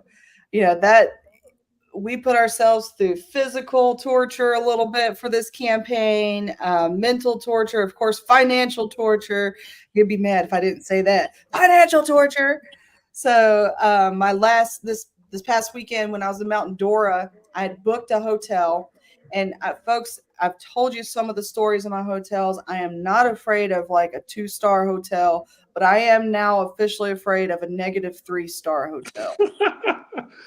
I didn't know you could get negative stars. Negative stars. Stay away from the -3 hotels. I got you. I'm going to write that down. It's good stuff. Yeah. Did you pay $2 for this hotel room? No, they pay you to stay there, right? It was $150 a night. What? I did get a partial refund, which I'm happy for. I will take that. I knew once I was there, I realized, like, once I was really there and went to my room, I realized I couldn't stay. And so I left, I had to figure out where I'm going to go first. And Dean, because he's my husband and he takes care of me, I was going to sleep in my car in a parking lot or something. Cause that was campaign funds that I paid for that hotel with. And he's like, babe, go get a hotel, go get a good night's rest somewhere. Be safe. And, that's one of those things that you need to have somebody as a candidate that's looking out for your safety. It's looking out for you as a human being, because at the end of the day, we are all human beings. And, Chase is playing the superhero role. We are playing, as candidates, we are playing the superhero role, but we are not Superman. We are not bulletproof. We do not have x-ray vision. And when we get hungry, we get hangry. When we get cold, we get shivery. When we get hot, we get to sweating and stinking. And we need somebody to keep us in check for all those. I'm bulletproof. And I'm pretty sure I can still leap tall buildings in a single bound. I'm just making sure y'all know. I'm a superhero. At the very least, an action hero. No. Okay, yeah. But yes, my husband, big thank you. Thank you, Dean. Thank you, Dean. Thank you. Thank you for supporting me. And can't wait to meet you in person. I met him on the phone a couple times. Yeah. He's a good guy. Yeah. All right, Joe, your turn. Thanksgiving. Thanksgiving? Oh my God, it is Thanksgiving in a couple weeks, isn't it? Yeah. No, I'm definitely thankful for candidates running. Frankly, I mean, what's really been the highlight of my campaign in this campaign season has been other candidates running. Honestly, I mean, it's Mike, Chase, Feena, obviously. It's Nathan Slusher. It's being able to see other candidates going all in and just like being happy for them and trying to help them whenever I can. That's been good. Being a part of being able to spread that on social media as much as I can, directly or indirectly, has been a real pleasure of mine. Standing shoulder to shoulder again with Feena, with Chase Oliver, with Nathan Slusher, with Matt Johnson, Mike Simpson. Mike Simpson, yeah, Mike Simpson. What other candidates? Nathaniel Snyder. Nathaniel Snyder. I've not actually met him in person, so I can't say that yet. It looks like he just came on. Speak of the devil and he appears. Speak of the devil. It's Nathan Slusher, the government crusher. Hey. Oh my God. Can you guys hear me? Yeah. Yeah, forgive me. I'm trying to back into traffic here. I'm doing a tour of all 15 polling places in my district today. I just left number 7, something like that. I'm headed down to Cocoa, so I got about a 20-minute drive to my next one. That's awesome. That's doing so. Do you guys want an update, or you want to ask questions? Well, let's get an update. All right. So at the end of my campaign, we were able to raise $25,543. So I was $400 short of my $26,000 goal, but we raised enough that it made a heck of a difference, right? Mm-hmm. And we were able to send out mailers at the beginning of early voting. We had a final fundraiser and raised $6,600 at that final fundraiser.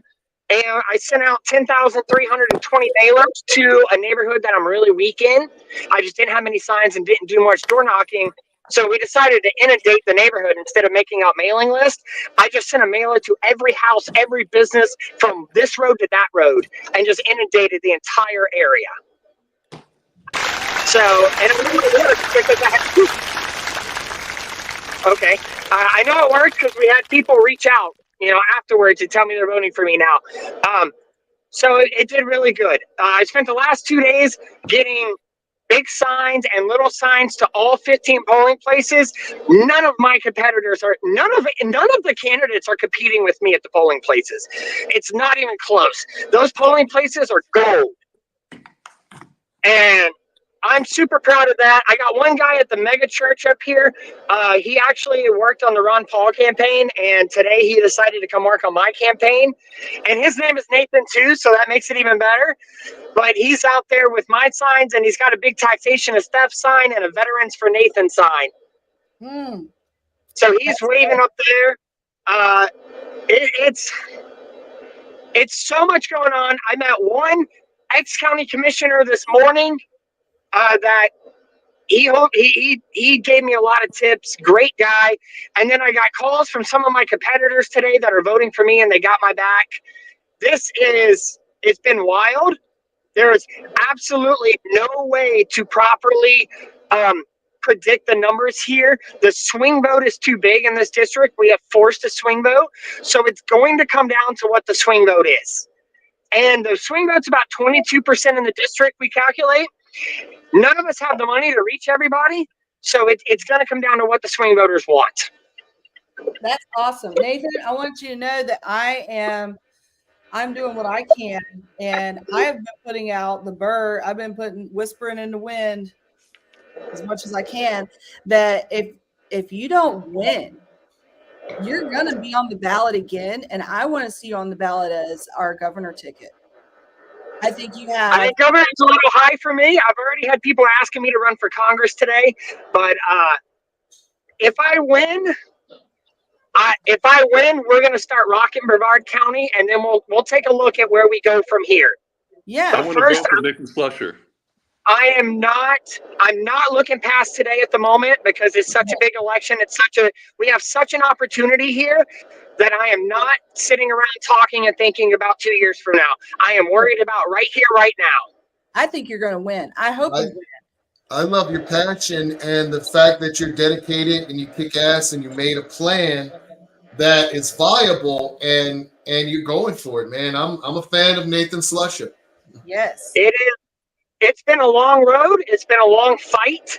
And this campaign has come into an absolute dogfight. I don't know if any of you watched the debate I had with my opponent, but we ended up actually having a debate, not a forum. We actually got to have a debate where we went back and forth where the venue wanted us to fight it out. And it was on fire. We got a comment from the audience. Hold on. I'm pretty sure Nathan is Caucasian. He asked, what's Nathan's race? No. I'm running for Brevard County Commission. We are the county that hosts NASA. The seat I'm running for is the host seat for SpaceX. We are the geographical area that hosts SpaceX and NASA and Blue Origin and all of them. So it's a very important seat in Brevard County because we're the seat of the county. We are the Space Coast in Florida.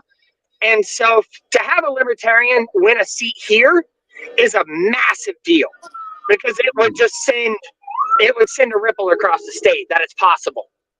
Yeah. That's huge. I want you to win. I think it'd be amazing. I don't know if any of you have been following me heavily. I know Feena and Joe have. I've picked up endorsements from multiple third parties. Just the other day, I picked up the state level New Era Party. They reached out to me and said, hey, we saw what you're doing in Brevard. We're endorsing you. We want you to win. A few days later, I got a message that their national party caught wind of it and endorsed me also. Yeah. So part of my reasoning why I think that you're a great candidate is that you work well with others, and that's something that maybe I could work on a little bit better too. But I want to talk about the picture you posted on social media. I think it was yesterday morning about the damage to the signs and stuff was that the same place that we were waving signs at the library? Yes. Somebody went through and they ripped up all the signs. No one was a target. If I had to guess, I'm guessing it was kids. And they ripped up all the signs, threw them on the ground, and then somebody drove an F-250 through the other side with all the signs, busted up someone's 6-foot sign, left their mirror and their taillight behind. Like, it was a mess. And I went out and I cleaned it up, and just I didn't care who would do. I just picked everything up and made a nice, neat pile. And everybody was thankful. But that right there is what's so some of the things that I think have benefited me is I have worked my tail off to ensure that this does not become a red versus blue dogfight. I refuse to allow it to happen. That is my best chance, and I need people to see that I'm working all sides with all candidates, and I'm out there helping everybody, even if we disagree. And I refuse to let it become a red versus blue fight. And that has given me my best chance. Yeah. And that's why I think you're a great candidate. I really do. I think you're doing great work out there. I love that you're crossing those bridges because that's what we need as libertarians to get our party larger. We've got to cross some bridges at this point.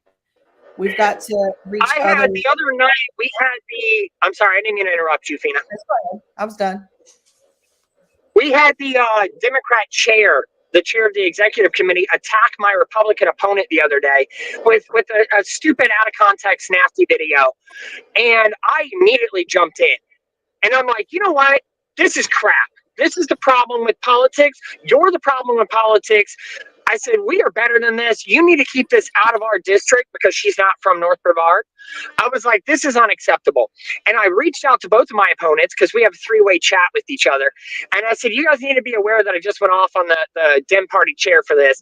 The Democrat candidate I'm running against actually called and said, you know what? I'm with Nathan on this. Get this off the crap. Remove it. And so it got removed and everybody was like, thank you, Nathan. And I'm like, hell yeah, get behind me. Yeah, that's something that, that especially in these local races, at the end of the day, we're your neighbors. You're still going to see us in the grocery store. You're still going to come to my house for Halloween and drop your kids off to get candy at my house. This is, we are still a family. We're still a community. We're still a neighborhood, and we are your neighbors. We're not going anywhere. We'll be back. We'll be back. And we hope that you join us. I mean, I really hope that I really think that you're going to win. I'm excited for you, Nathan. I really am. I'm fired up. Today my nerves are obviously shot. I'm having fun and I'm trying to slam it out and do everything. At 7 o'clock this morning, I was meeting with voters, shaking hands and trying to win votes. Like I'm not just, I've told since the get-go, and I think I said it on my first campaign update, since the get-go, I have said that if all we do is stand on the side of the road with a sign that says taxation is theft, we lose. We must force meetings. We must force voters to listen to us. And I don't mean grab somebody. I mean, we have to get out there and work it. We have to sweat. We have to bleed. We have to cry. We have to put in the effort. Yeah. You've been putting it in. I mean, honestly, this campaign, we've all been putting it in for the most part in Florida and across America. We've been working hard. And, it takes somebody like Chase Oliver on the top of the ticket to help lift us up too. And I know he's been across America, the only 50-state candidate we've ever had in the Libertarian Party, the only candidate to have ever gone to every single state in America, even before the convention. That's huge. That's what our candidates need. That's what we've been asking for as for these top of the ticket positions to help the rest of the ticket go. And we all build each other up. We got to have a good foundation, and we also have to have a good lead. And I think Chase Oliver is a great lead, and I'm so thankful to have him. Now, Nathan, we are having kind of a Thanksgiving thing. So if you want to give your thank yous, I'm going to give you the solo shout out spot. So if you want to shout out all the thank yous you want, go for it. Listen, I mean, I'm just super thankful for anyone who's taken the time to come and help me on this. I've been giving it my all, and people are jumping in as they have the time available in their lives to wave signs, to door knock with me, to the donations that have come in, to go to events and pass out flyers. It has been incredible that libertarians that aren't active in the party have come out of the woodwork to support my campaign. And that has been a big deal. When I had my debate, I had libertarians that I've never met. They showed up because they heard a libertarian got invited to a debate. And these are people in my community that aren't active in the party, but they heard and they said, let me go watch this. And I'm cheering for me in the crowd. So I am so thankful that people have done more than just vote. They've actually gotten active. That is how we change America. That's how we get people on our side, is to show our support of other candidates. And I am so thankful, and I'm super thankful for my wife, because she has given me the time to campaign, and she has allowed me to go out and kill it every day and take care of my kids in our house, and I am super thankful for her. Yes. If anybody's got some extra thank yous that come to your mind, just go ahead and just shout it out. I want to say thank you to God. Thank you to Jesus. Thank you for giving me this day. Thank you for getting me here safely to Dallas and letting me breathe another day. For sure. My family, always. Family it's like right there. Next support system right after God is your family holding you. then it goes to your friends and neighbors, and then it just keeps extending out to strangers you even meet on the street, to the every day. Like they'll remember you. You're handing them your name. You've got Nathan. You've got your face on a sign. Joe, you hold your sign out. People know. I was with Joe and we went to, what was it, Bass Pro Fishing. We were just walking in there to use the bathroom, and these two kids. I say kids. They were old enough to vote. Young adults. Just, hey, I know Joe. I know him. Just straight up, like walking around. This is a new. We are the pillars of the Libertarian Party that we want to build. We don't have to let what is going on in other places affect what we do at home in our neighborhoods and in our states. So, absolutely. Whoo, Nathan. I do have to rectify a bad situation because earlier I wasn't mentioning everybody. Chase Oliver is on the ballot for Libertarians. I'm on the ballot for Senate. District 1 is O'Brien. District 2 is Wonder, Jason Wonder. We had him on the show. Yeah. And District 3 is Miguel Barajas. And I think that's all we have on the ticket federally. Oh, no, we got Owens Bay in District 7. Other than that, we've got further down ballot tickets. We've got about 5 or 6 candidates at the federal level in Maryland. And look at y'all. Y'all sound like North Carolina. Yeah. Yeah. Pretty good. That, speaking of North Carolina, when we put somebody on the down ballot, we put the right person there. Like Nathan Slusher, I feel like, and Joe, like we've got the right people in the right places. Another good example of that is in North Carolina with Bob Drack, who running for state auditor, Stanford alumni, long history of accounting and law, and perfect candidate for that role. And the Republicans and Democrats, they don't have that quality of their candidates running for that. They just don't, because every time they get a good quality candidate, they're going to put them as far up as they can to start them up, for the most part, I think, from what I can tell.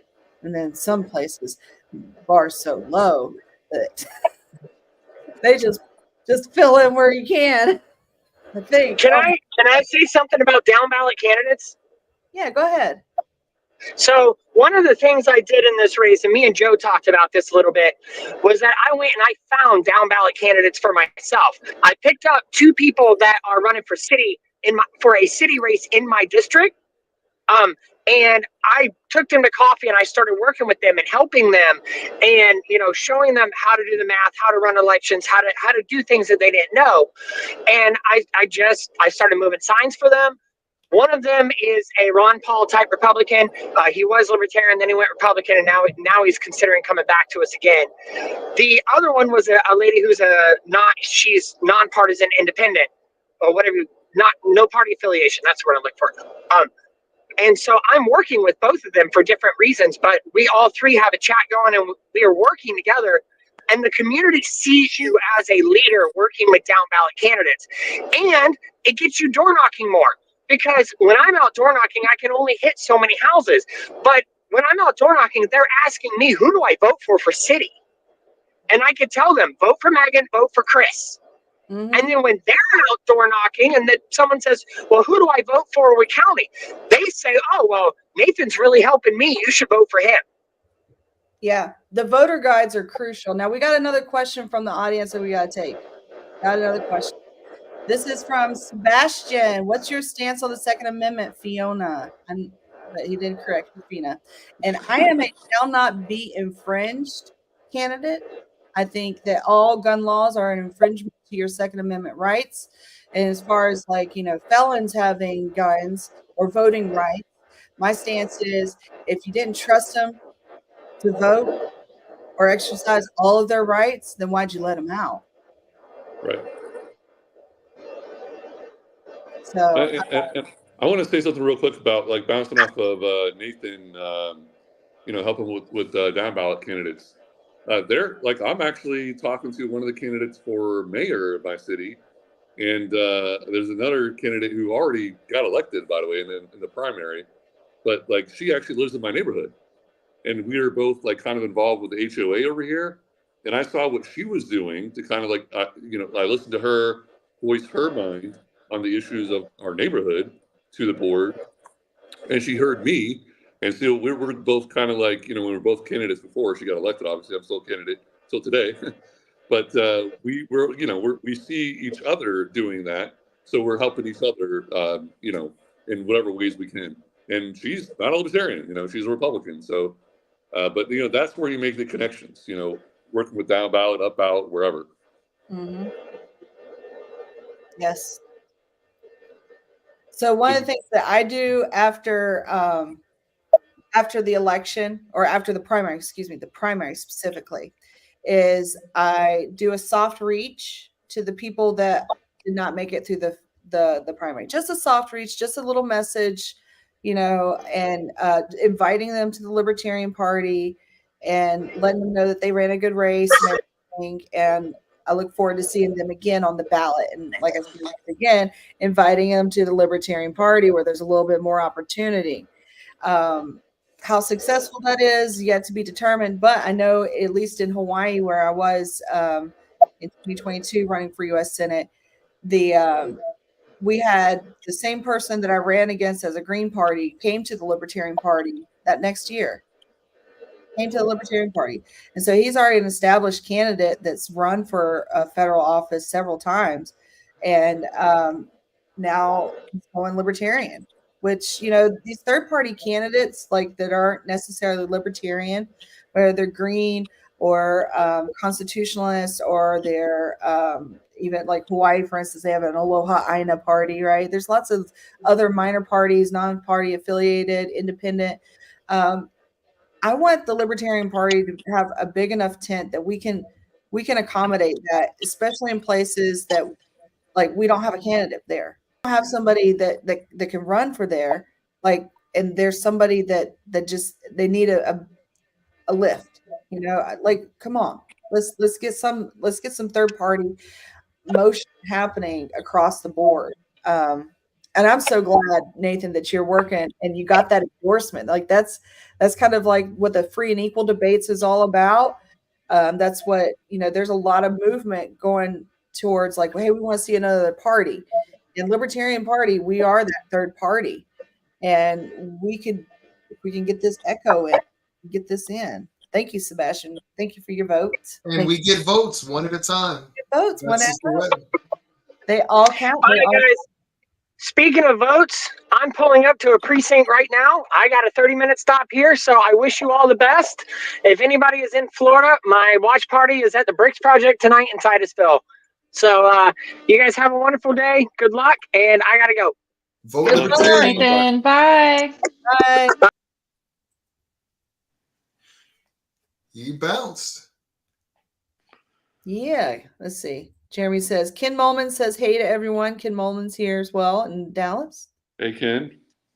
Hey, Ken. We'll see all of you guys later. Mm-hmm. Sorry. Yeah. It's almost time to go, and we didn't have our candidate on, our other guest candidate. I texted him. I didn't call him because I think he must be asleep. He works third shift, and he said he would wake up and log on at 12:15. And he said he'd be like groggy and stuff. So I told him to do a double shot of espresso, but that was last night. He'll probably wake up in an hour and try to log on. That's okay. That's okay. This is the day the Lord has made. We will rejoice and be glad in it. And I didn't tell him if it was East Coast time. I don't know where the heck he is. I forgot where he is. Ohio. He's in He Ohio. might be logging on now. I want to play some more commercials. I'm okay with going over a little bit because I do want to just like run through these commercials because that's the whole point of this show, folks. I made this show so we could run candidate commercials, other libertarian brands commercials. Earlier, we had a comment about people wanting to know like a list of libertarian brands or producers or libertarian things that they could support. And one of the I'd love a list of libertarian owned businesses. Yeah. So this is one that's a libertarian owned business, and I promote it as much as I can. And I will say that my campaign is definitely sponsored by Liquid Freedom, whether I'm drinking it on the road or going to Miami to do a food and beverage campaign, food and beverage convention, and I slip some campaign notes where I can. It's all good. And that's the Blood of Tyrants, Dan Berman, who is here in Texas as well. And so Liquid Freedom is their energy drink, and I'm gonna play their little quick commercial.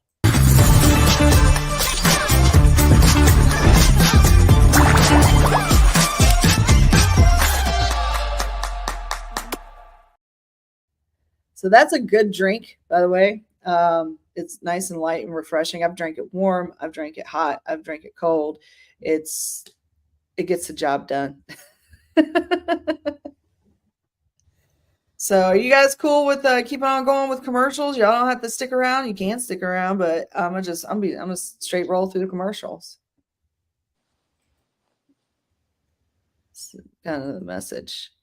Send them to me via PM. I'll put them on Liberty Spot. Okay.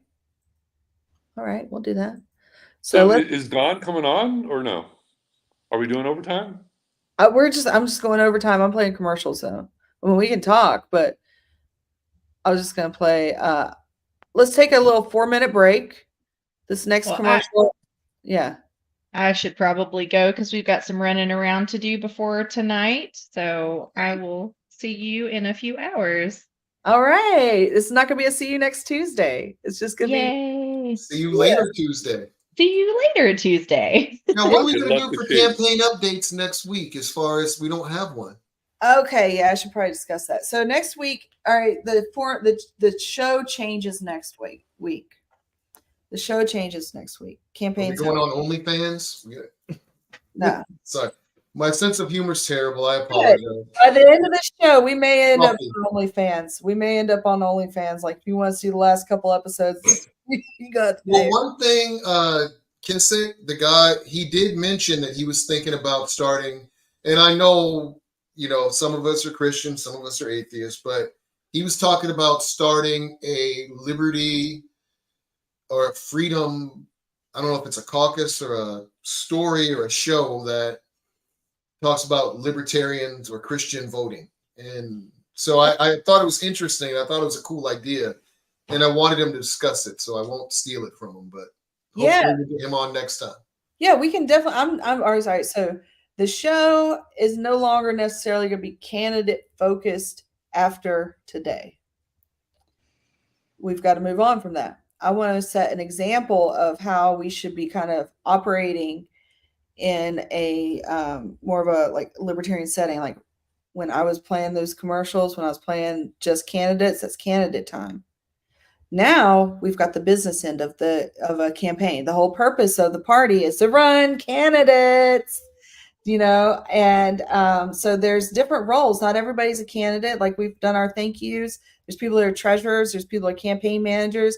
There's people that run the actual party, that do the minutes, that do the parliamentary portion of the bylaws and the platforms, and reviewing like what blobs we're going to put in websites and whatnot. The comms committee. That's when we shift focus from candidates, because the candidates, honestly, we need to go have an ego death in the dark. Some of us. What? I'm not sure how to take that. Like I say that because Joe, I don't know about you, but I've lost all my races. Have you lost all your races? I'm just saying. But so the ego death is 3, but I got one more to go. We'll find out tonight. Okay, I'm hoping for us all. I am, but it's a moment. We need a breath. We've ran hard, and we need a breath. And so we switch focus to those people that are doing the comms, that are doing the inter-party work, and businesses and artists, things that aren't campaign time, right? So I would love to bring like Casey and Kelsey on, because I know that they also have small businesses that they continue to do that for. Let's schedule them. I'm scheduling people now. Like I told Mike earlier, I'm going to have a lady that I met at the Cannabis Fest that has a story about how her husband or is her significant other is locked up in prison in Maryland right now over cannabis, when cannabis is recreational in Maryland. And you said he went to jail like a couple months or a few weeks before it became legal. So we're going to hear the whole story. I got her coming on to tell to talk and tell the story. I've got the Liberty Blues Network scheduled, and just I'm open. Oh, and the I did an interview with her. The Liberty Speaks. She did the Medical Freedom Caucus. So Brittany Kosen? Yes, Brittany. I'm gonna have her on the show. So this is like a different side. I want to hear from folks that are doing I want to have my campaign team on. Folks, if you're on the campaign team, I'll do what you want. By the way, Brittany is a candidate too for 2025. Is she? Even better. Future candidates too. You just literally told the entire nation, and you went shh, like everybody. Literally the entire nation. No one else heard that. Follows my social media. The entire world. It's been said on the interwebs, man. It has been said on the interwebs. We're done. It's gone. It's out there. So, but yeah, and future candidates, I didn't have anybody that wasn't on the ballot, actively on the ballot on this show. I would rather us play commercials and not have anybody than to, present somebody that's not like right now important, like and they're not important, but right now it's the candidates that are on the ballot people. The focus for this whole thing was to highlight libertarian candidates and give them a platform, because we noticed that nationally a platform was lacking. We didn't have one to highlight candidates and put them forward.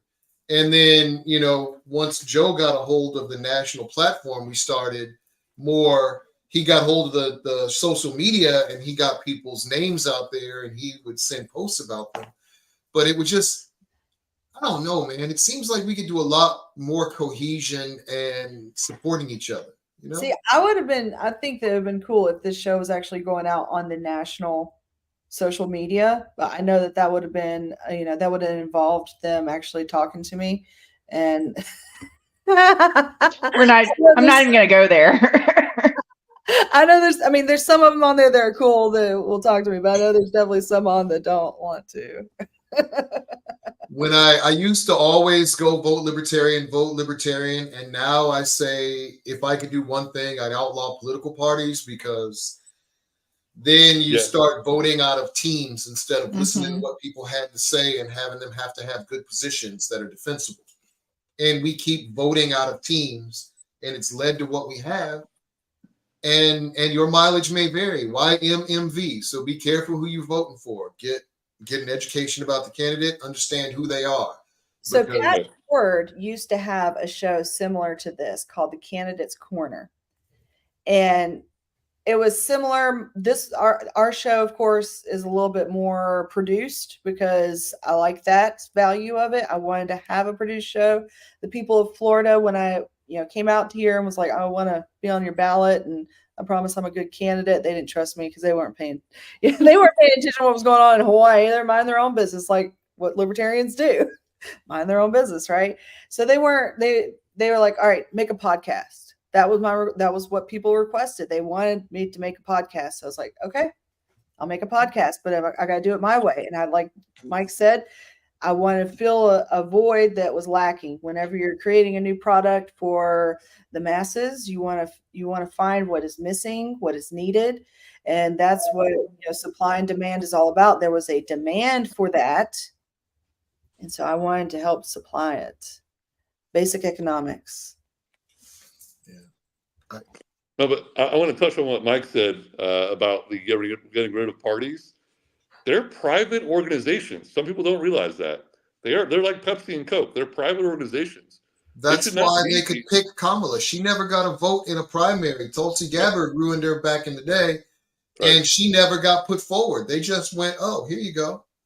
Oh, yeah. And in Florida, during our Democrat primary, the state party here just decided we're only going to put Joe Biden on the ballot. That's it. Literally, the Democrat, Joe Biden didn't even get any votes here in Florida for the primary, for the Democratic primary. Like, not Harris, the incumbent president usually he's the de facto nominee, but you're right. The RNC, the DNC are private organizations. That's how they could steal the nomination from Bernie in 2016. That's why they don't have to hold a vote to hand somebody the thing.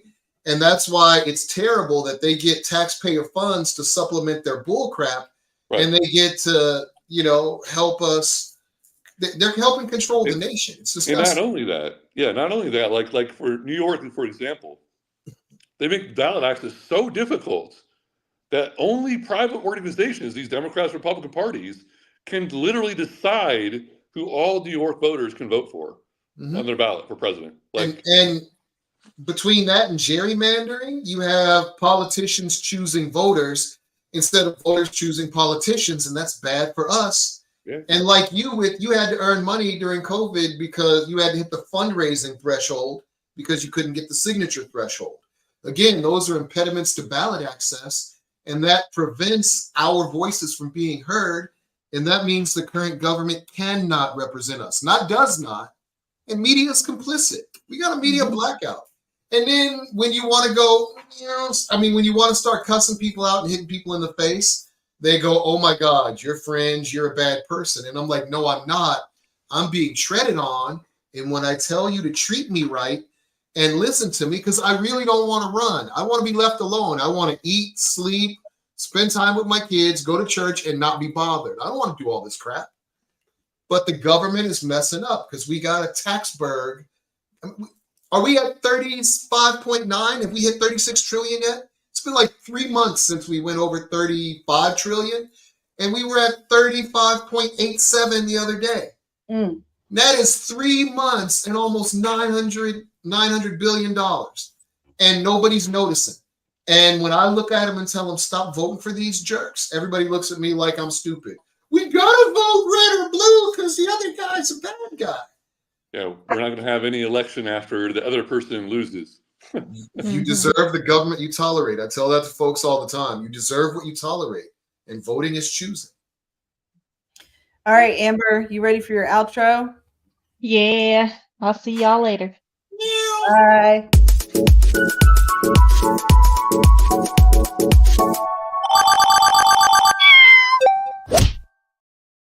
One more time? One more.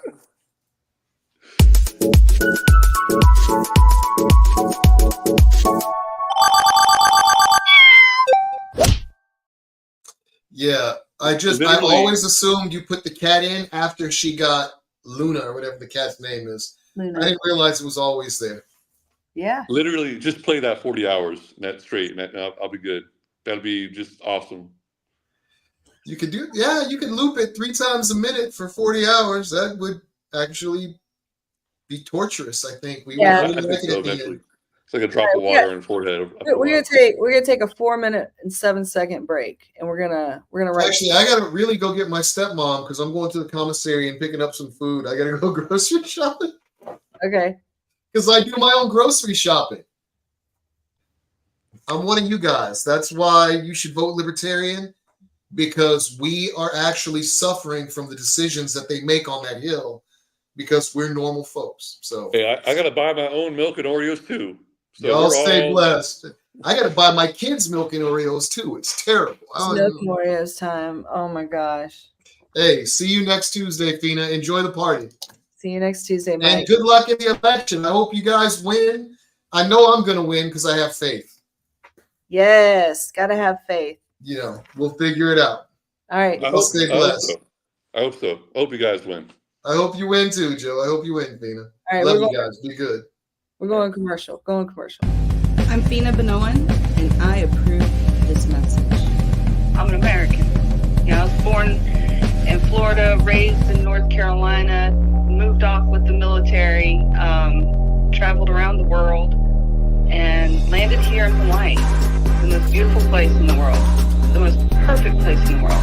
And this is where we choose to be. This is where we've decided to spend, the rest of our lives at.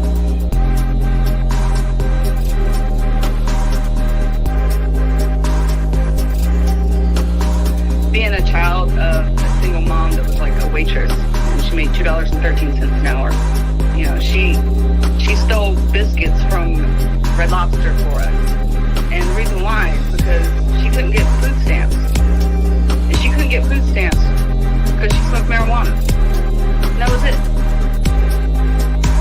And these are the kind of problems I see with our system. I've not forgot where I came from.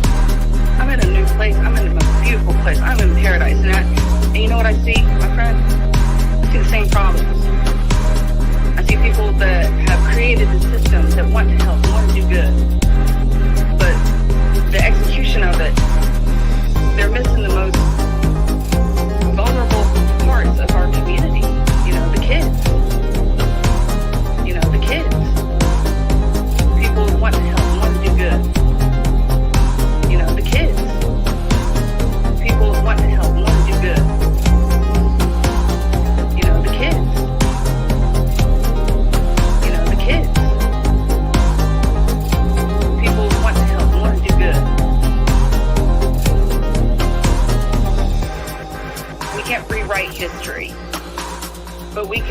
make things better. We can write the future. We can write the future. I'm a libertarian, so I'm not a Republican or Democrat. And this is where we choose to be. This is where we've decided to spend, the rest of our lives at. We do not condone the use of force to achieve political goals. Hawaii is paradise, and we're so blessed to live here. I'm an American. I've not forgot where I came from. I'm in a new place. I'm in the most beautiful place. I'm in paradise. And you know what I see, my friend? I see the same problems. I see people that have created a system that want to help, want to do good. But the execution of it, they're missing the most vulnerable parts of our community. The kids. Hawaii, the most beautiful place in the world, the most perfect place in the world. I'm in the most beautiful place. I'm in paradise. And you know what I see, my friend? People want to help, want to do good. Hawaii is paradise, and we're so blessed to live here. And this is where we choose to be. This is where we've decided to spend, the rest of our lives at. We can't rewrite history, but we can try to make things better. We can make things better.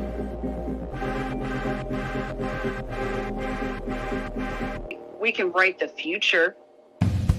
I'm Feena Benoan, and I approve this message.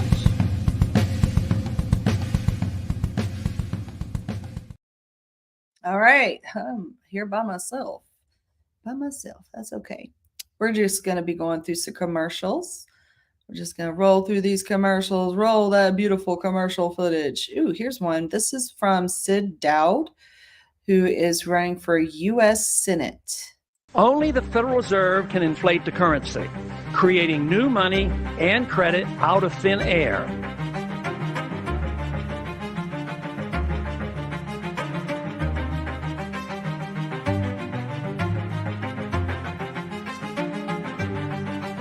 Price inflation is caused by an increase in the money supply. It means the Federal Reserve has printed more money and given it to Congress and their friends. It also means that the value of your money decreases, which leads to the cost of living going up. John Tester backs the Federal Reserve and its policies. Tim Sheehy thinks Biden and Tester are the ones to blame for inflation. They're both wrong. It is the Federal Reserve that destroys the value of your money. They must be stopped. I am the only candidate willing to do what it takes to rein in inflation. I plan to end the Federal Reserve. A vote for me is a vote to keep your money in your pocket, period. Vote Sid Dowd for U.S. Senate. My name is Sid Dowd, and I approve this message. That was a great commercial. Great commercial, Sid. I love that commercial. Very good. Vote Sid Dowd. Next commercial, we're going to do another U.S. Senate candidate. This one's John Thomas. They'll tell you the choice for senator is between an establishment Democrat who wants to start World War III in Eastern Europe and an establishment Republican who wants to start World War III in the Middle East. In the tide of war fever, it takes courage to say neither. It takes courage to choose peace and prosperity over war and inflation. It takes courage to not throw away your vote for more of the same. Be courageous. Vote for me. I'm John Thomas, and I approve this message. All right, now let's mix it up. Let's go to West Virginia. Montani Semper Liberi. Words that ring true in the hearts of every West Virginian. Mountaineers are always free. Free to live. Free to be whoever they want to be. Bureaucrats shouldn't tell us how to live our lives, to tax us and waste our money. This November, West Virginia has a better choice for governor. I am Erica Kalenich, and I'm asking for your vote. That was Erica Kalenich from West Virginia, who is running for governor.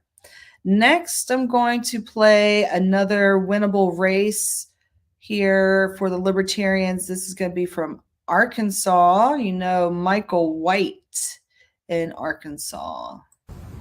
I'm out here on a very windy afternoon in front of the Arkansas Capitol building here in Little Rock. And if you're not from Little Rock and that building looks familiar to you, well, there's a reason. You see, when construction began on it in 1899, the idea was that it would be a replica of the U.S. Capitol building. And when construction completed in 1915, that's exactly what we got. It really is an absolutely gorgeous piece of construction. The exterior is Batesville limestone, quarried in northwest Arkansas. Inside, there's marble and granite from Alabama all the way to Colorado. There's even 24-karat gold-plated Tiffany chandeliers inside that building. My favorite part of its construction, however, is the exterior brass doors. They're kind of obscured by this tree, but when you're coming up from the river in the morning and the morning sunlight's hitting them just right, it's absolutely gorgeous. Now, I wish I could tell you that the things that came out of this building were just as beautiful as its construction, but I can't.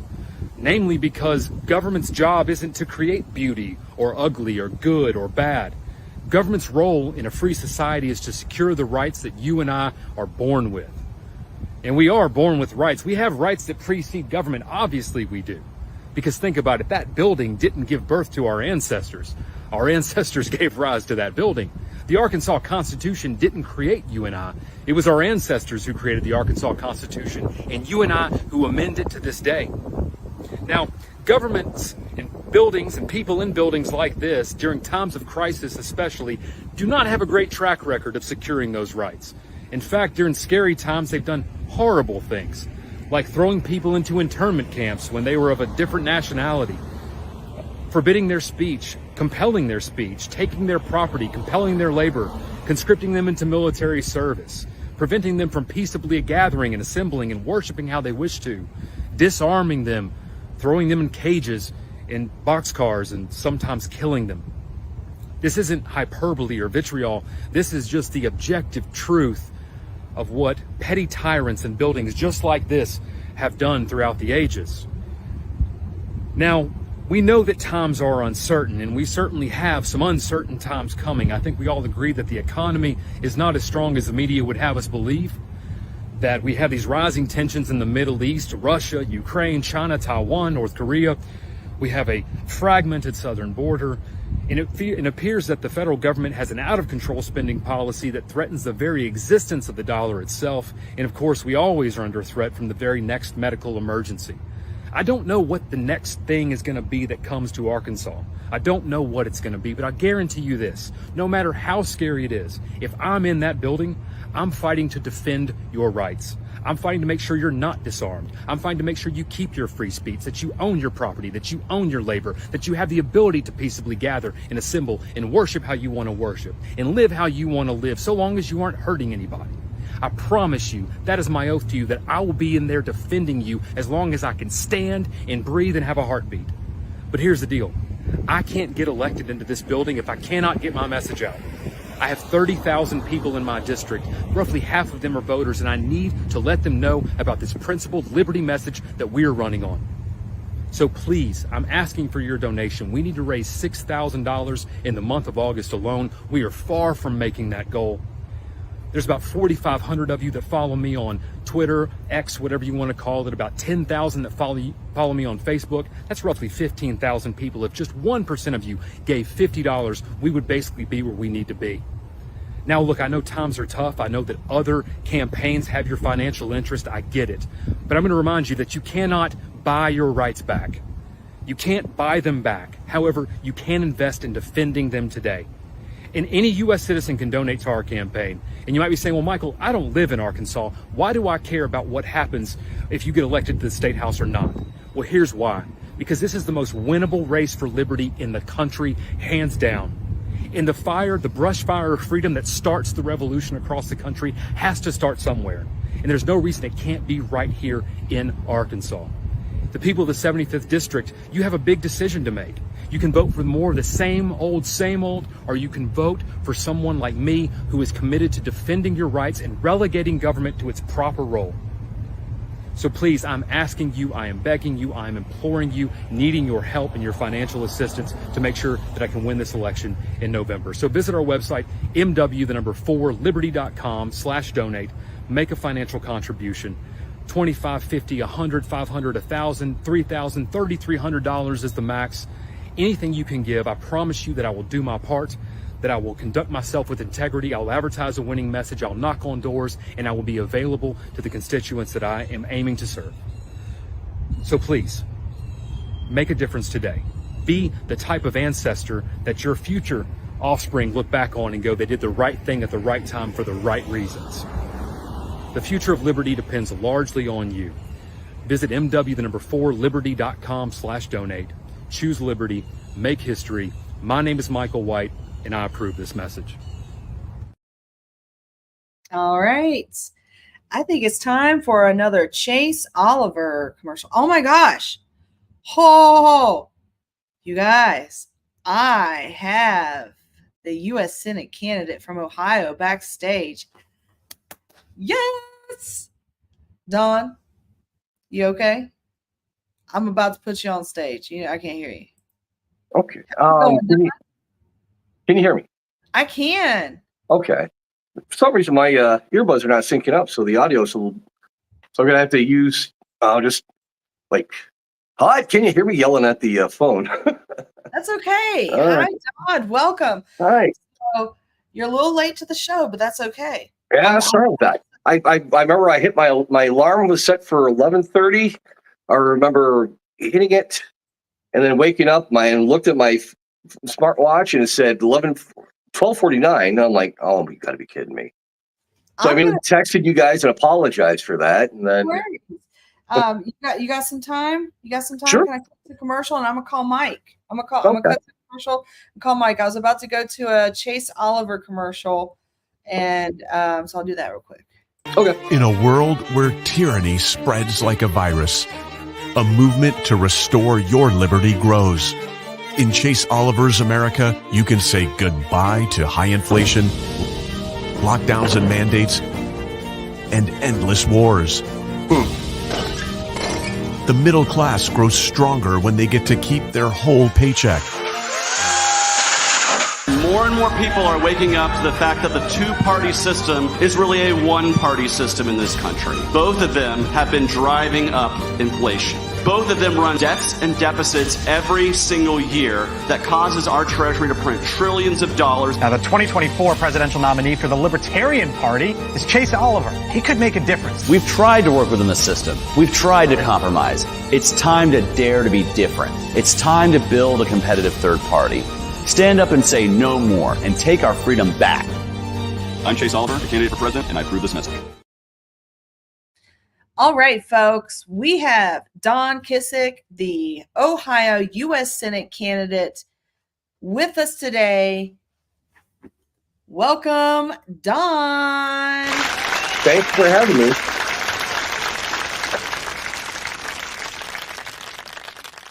Yes, Don. All right. So what I'm going to do is we're going to keep this structure as I usually do other candidates. So Mike does have to be somewhere, so he's not going to come back on. So it's just me, but it's also all the 65 people that are watching maybe, and whoever watches in the future. And I usually cut these up and let you have them. So what I'm going to do now is I'm going to give you the solo spotlight. If you want to give me your 2-minute elevator speech, what you're running for, who you're running for, what's your platform, and all that good stuff. Go ahead. Okay, well, I just woke up, so this is going to be a little bit rough. But, I'm running for the U.S. Senate here in Ohio, and I just want to provide an alternative, someone that people can vote for. So instead of all the weird fear factors that are being pushed out there, all the divisiveness. I mean, I don't want to get into wedge issues, unlike the other two candidates, or use campaign fear tactics. Just let you know, yeah, there are some things we have to change in how our government works. But the whole idea is I want to do this because I want America to be on a sustainable path, not just not just pad my own pockets while I'm making all these special interests happy. That's it in a nutshell. That's great. So, is this your first run, Don? This is not the first time I've run for office, actually. I was actually kind of enjoying a pseudo retirement from politics until the Libertarian Party of Ohio chair, Dustin Nana, gave me a call during the summer. Excuse me. We just regained ballot access in Ohio, or we were on the path toward it. And they were looking for someone to get on the ballot for U.S. Senate. He told me that there were several people that whose names were under consideration. I was kind of surprised to hear that mine was one of those names, but I said sure. And initially, I had agreed to kind of be the backup plan, or the plan B, if you will, for this. Because in Ohio, we've had some of the Ohio libertarians, remember this a little too well, because our ballot access is tied very heavily. I'm sorry, I'm still trying to get this fixed. That's why I'm kind of messing around with the tripod here. But in 2014, we had a candidate named Charlie Earl. And as I was starting to say, in Ohio, ballot access is tied to how well our candidate performs for governor, for U.S. president. And we had an outstanding candidate in 2014 who was going to challenge John Kasich that year. Well, come to find out that Republicans within the Secretary of State office actually started communicating with themselves, among themselves, and formulated a plan. They figured out, they started working a strategy to get his petitions disqualified so that Kasich could just cruise to re-election, because the Democrat Party put up a comedically weak candidate that year. So it got to the point where the whole story, and oh my God, there's so many different points to consider. That's why it's like I'm struggling to find my words. They found a Republican operative in the state found one registered libertarian who was willing to actually file that challenge to Charlie's petitions. And that's the thing, because that's under state law. Not anyone can just challenge petitions. It has to be someone from within that party has to do the challenging. They found some guy. The judge even described him in his ruling as, quote, a guileless dupe in the process. But he still ruled against us. We sued. We did all kinds of. We had really prolonged effort to try and stay on the ballot that year, and without our candidate, then we were kicked off the ballot. It got to the point where, I mean, the whole situation was so ridiculous. We even started referring to it as getting Felsochi'd, because that was the name of the guy that filed the challenge, Greg Felsochi. During the court proceedings, he couldn't even articulate the difference between a vote and a petition signature.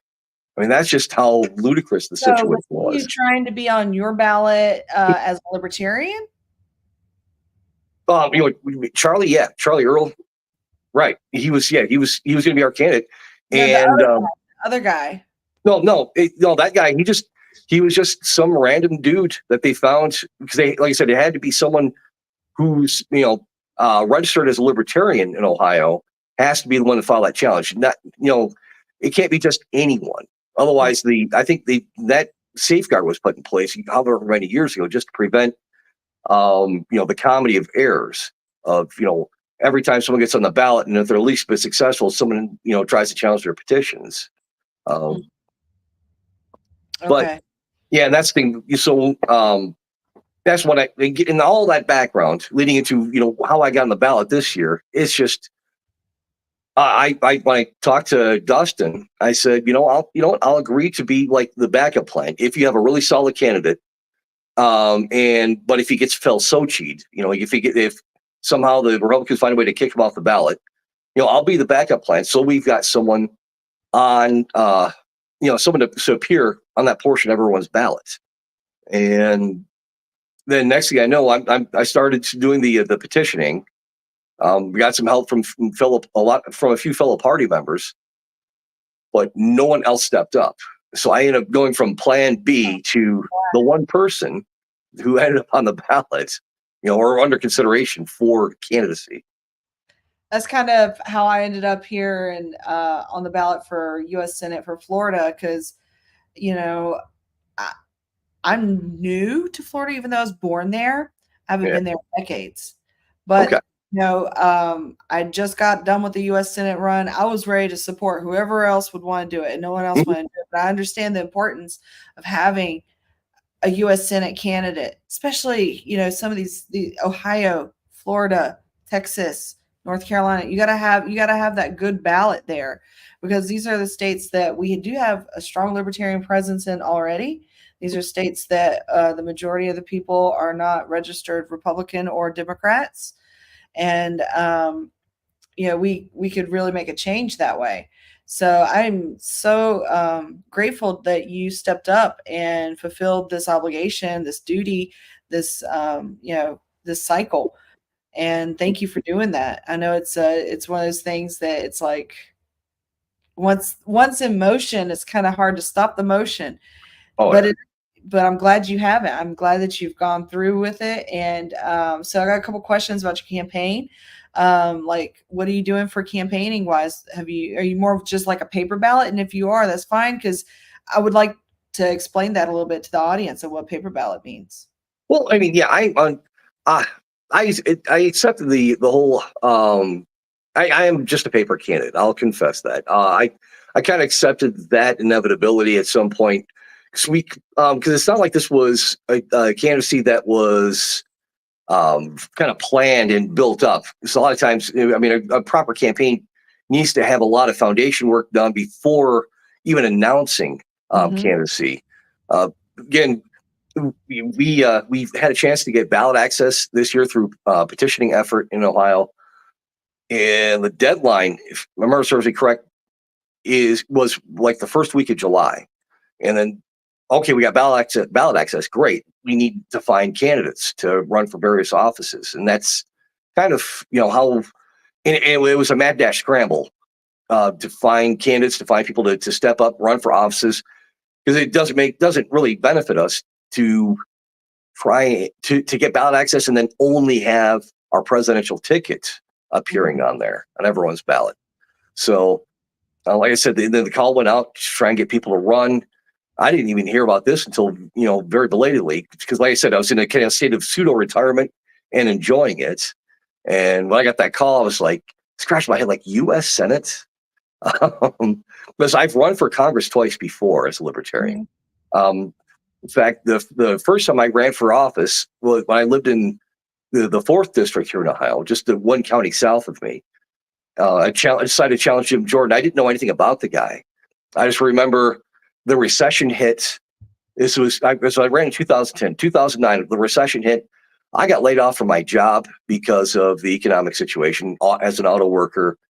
And then I'm sitting there.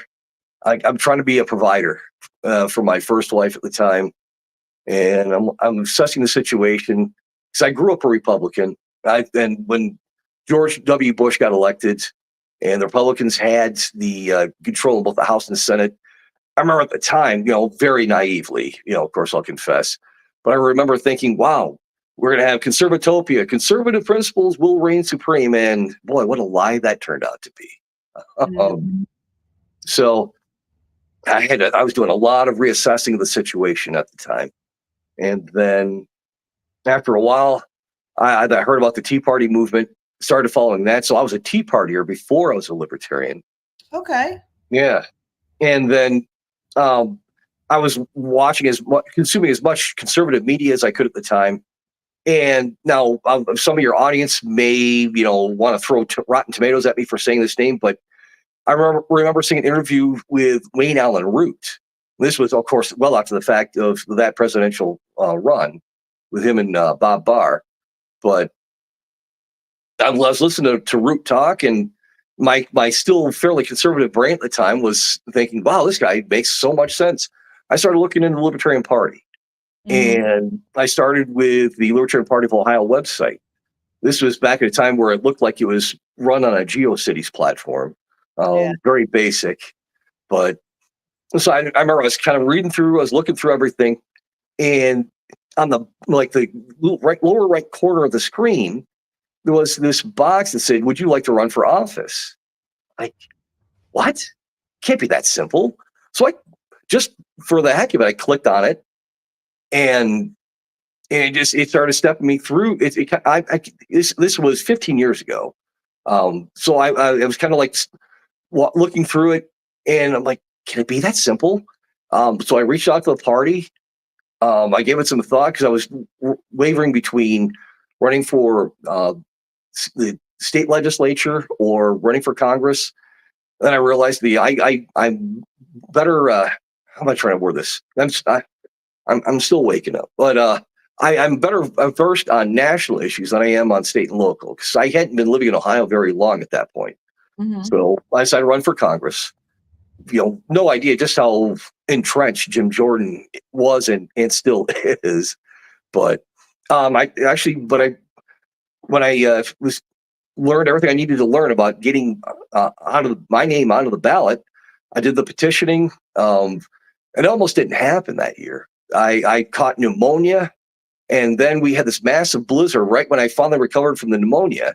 Massive blizzard that really made it hard to go out and do the petitioning I needed to do. Mm-hmm. But somehow I got it done. Made that 2.5 hour drive to submit my petitions, and through snow-covered roads, mind you, at the time, and then got back, and the rest, as they say, is history. So this is your third run? Well, overall, this is my 5th run for elected office of some kind. Okay. But my first, what's that? You're seasoned. You're seasoned. Oh yeah. I'm also, a little bit stressed out because of that. That's the thing. Each run for office just became more stressful because I became each run maybe more aware of, what all needs to be done, how much work has to go into if I want to be a viable candidate, especially 2018 when I ran for Congress again. This is after I'd moved a little bit northward into a new district, even though I technically under the federal law, I could have run for Congress anywhere in Ohio. That's a little interesting fact that a lot of people aren't aware of, because the only restriction on who qualifies to run for elected office is all established under the Constitution, Article 1, that you just have to be 25 years old and be a resident of that state. Mm-hmm. You don't even have to live in the district.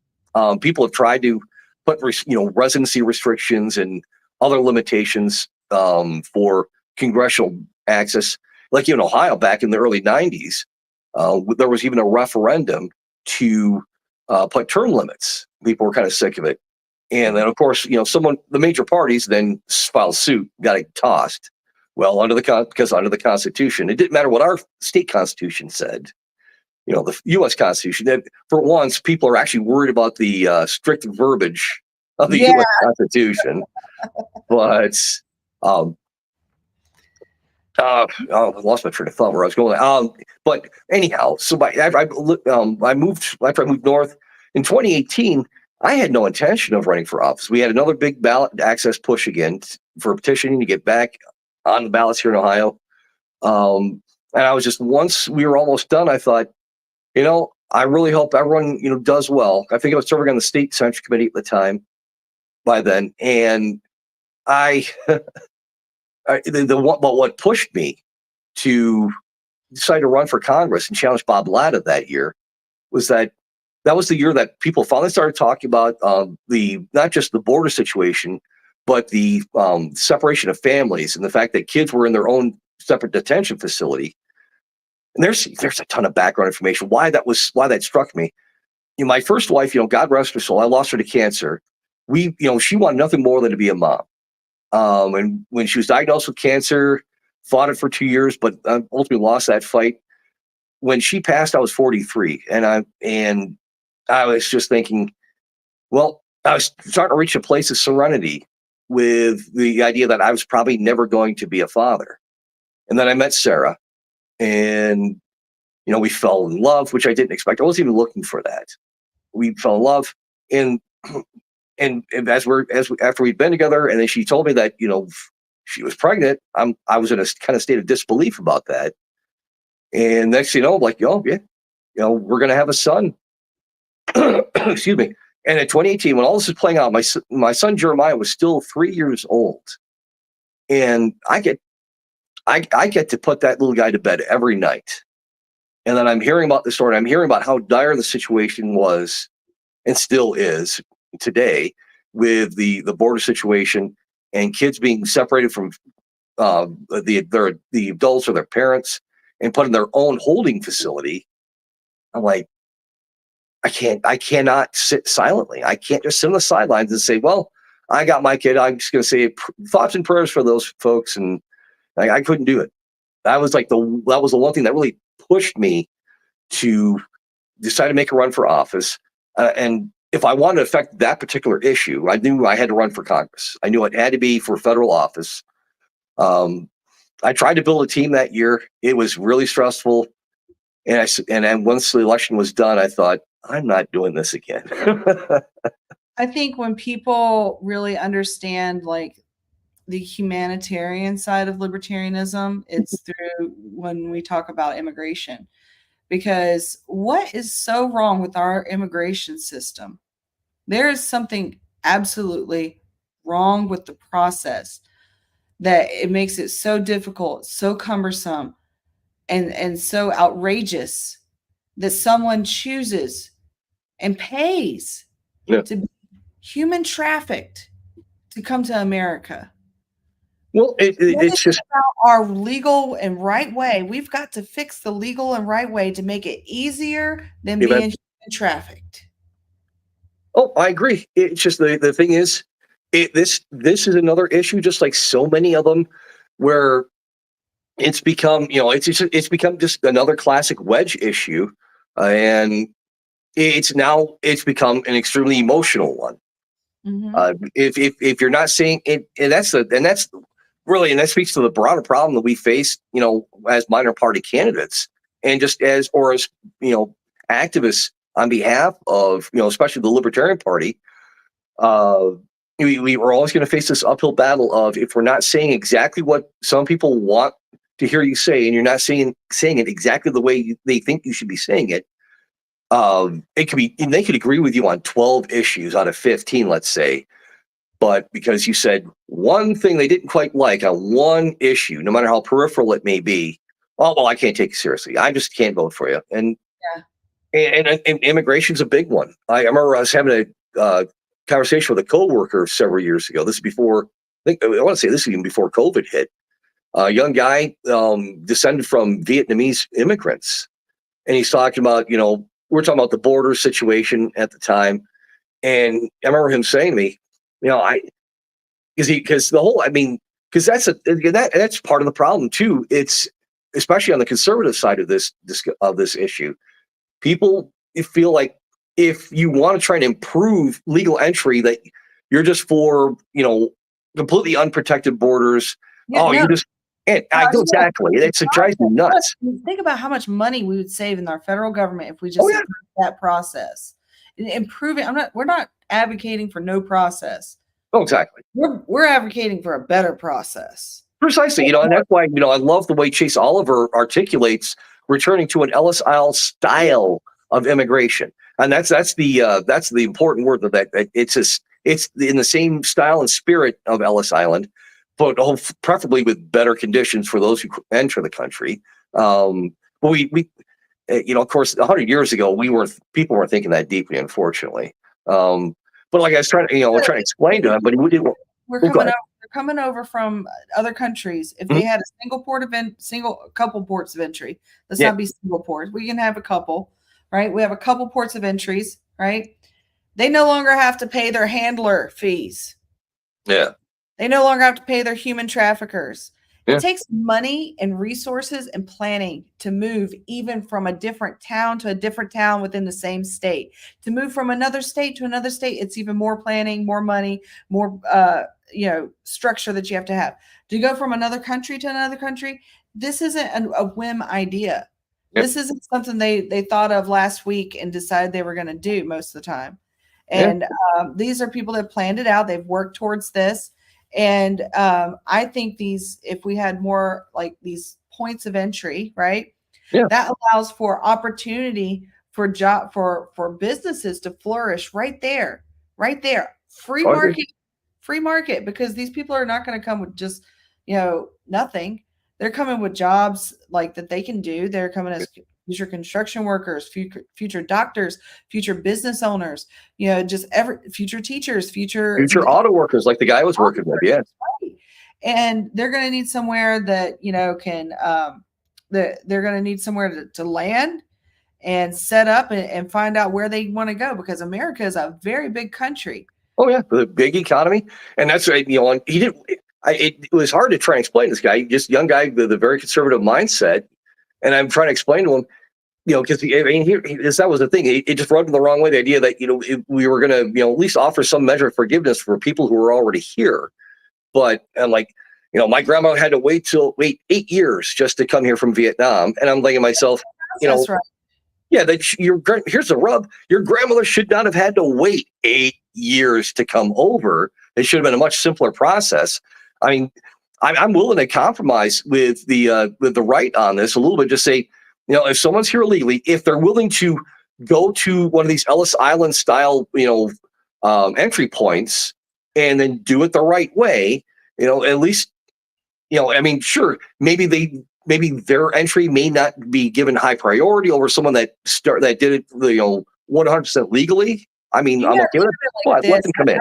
Like this is this is America, basically customer service, trying to get a citizenship. People are in line.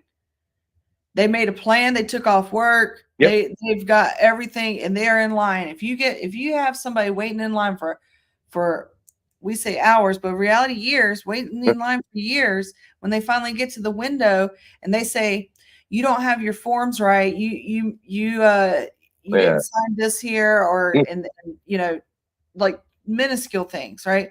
Now you got to get at the back of the line. That creates a situation where people are like, oh my gosh. They want to go to the black market to get in instead of, waiting on all the bureaucracy. Exactly. Yeah. Like, so I was telling folks earlier about my trip to Dallas. This is kind of a similar situation where my plane got delayed. And then we ended up being rerouted to Austin. They loaded us up on the plane just to unload us, because they knew that they were timing out. Like, there's only so many hours they can work, right? They knew they were timing out while we were before they were going to even load us up, and they unloaded us because they timed out. The pilot's time stopped. They couldn't fly anymore. And so kind of truck driving, yeah. Right, but they let us on for hours. They let us on for hours.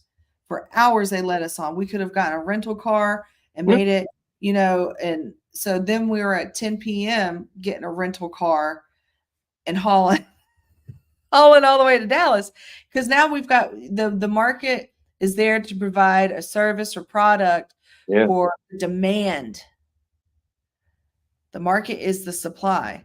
America is the supply. There's a demand, and we've got to make sure that it's, we are keeping things moving in a fluid motion, if you will. But not exactly the government's strong point, though, unfortunately. No, but it's do unto others as you would like to be done to you.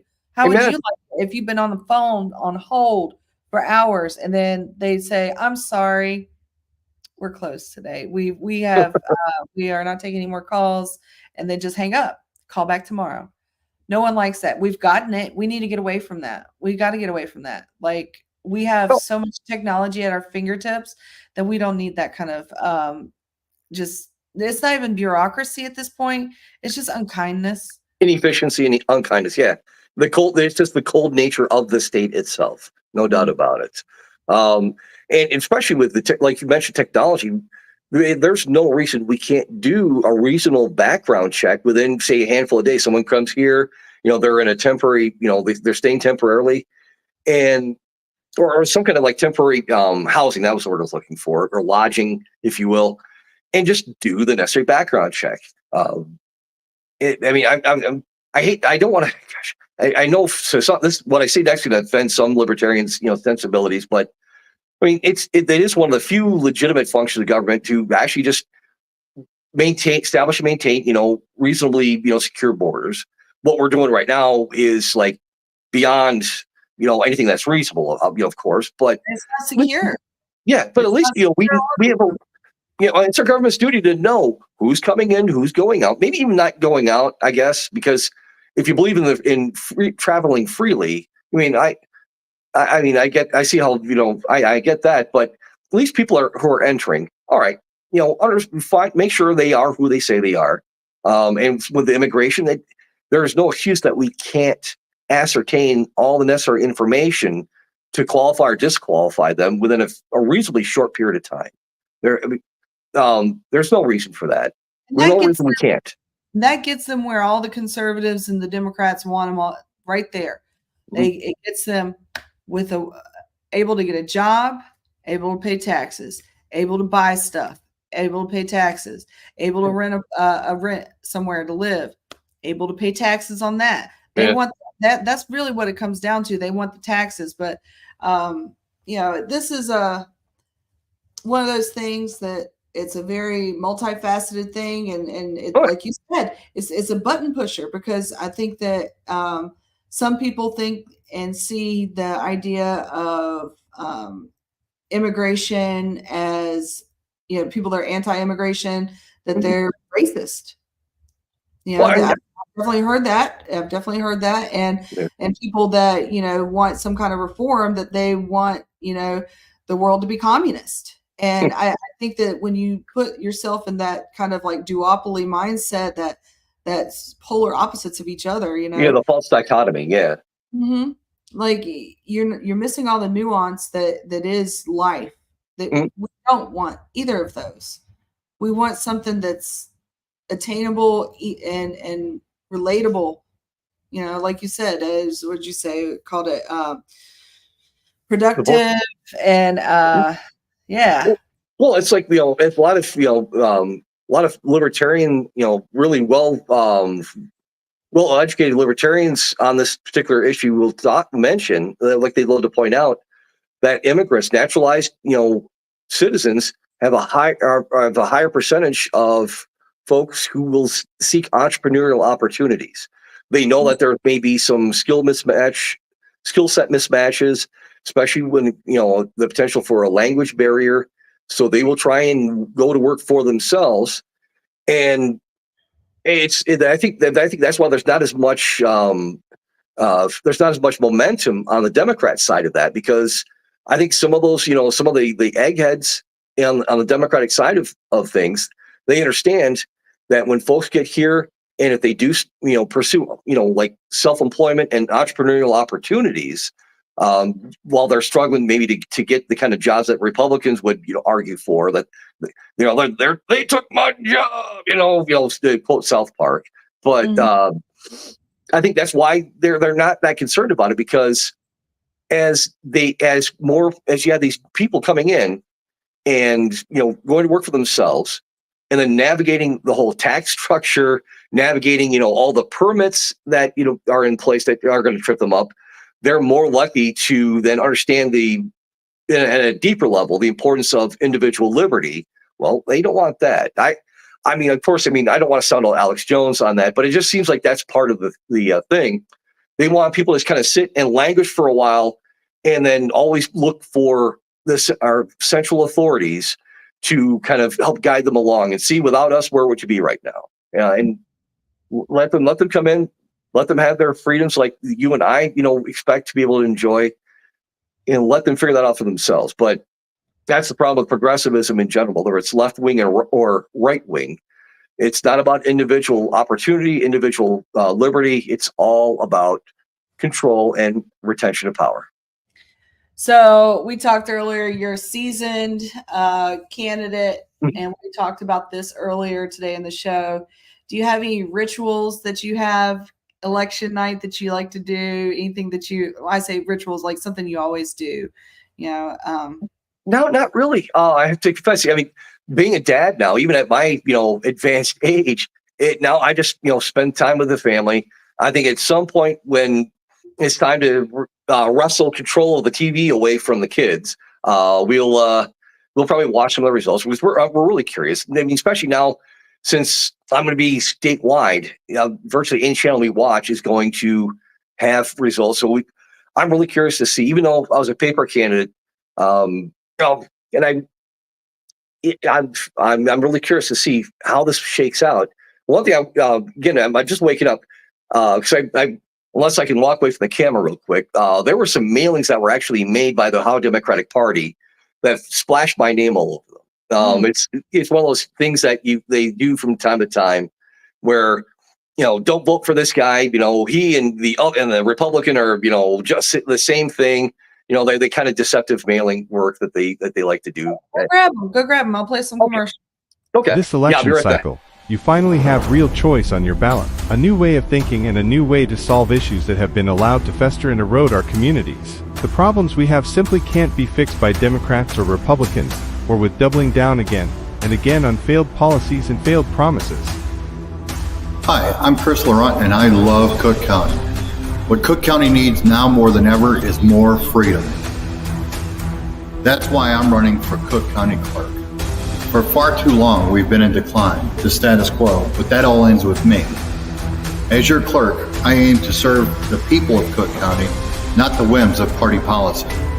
You can support me by going to www.chrisforcook.com.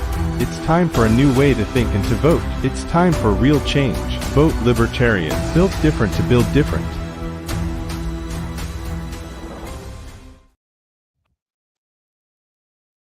Hi, I'm Ted Brown, Libertarian Candidate for U.S. Senator. I'm the only candidate in the race who is not beholden to any special interest groups or corrupt party leaders. You don't have to vote for the same old thing. Declare your independence from politics as usual. Vote Libertarian, vote for me, Ted Brown, and I approve this message. All right, I'm going to play a little bit longer one. I'm going to play my Art is the Way commercial. I'm Feena, and I approve this message. I urge this committee to end this game of whack-a-mole and vote no to House Bill 1613. You're meeting others where they are, and you're treating them with respect. It's through art that ideas spread. I'm Feena Benowan, and I approve this message.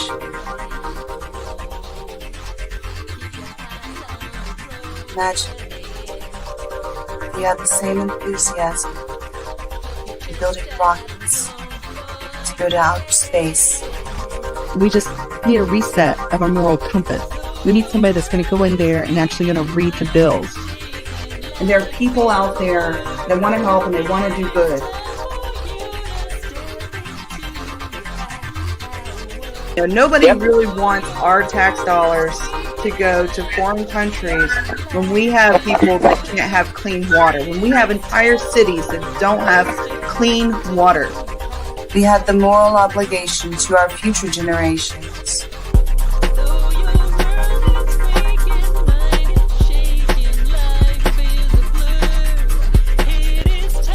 How an idea soaks in and absorbs, it's through art. It's through the audience's reflection and interpretation of what's being presented. Representing the people. And I think the purpose of our government is a criminal justice system and to protect our people. And those are two things that we are failing the hardest on. I'm one of them. Those are the people that I came from. We're going to have this narrow window where we can have an advantage.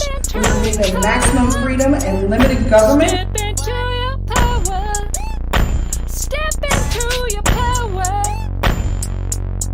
Though your world is quaking, mind is shaking, life is a blur.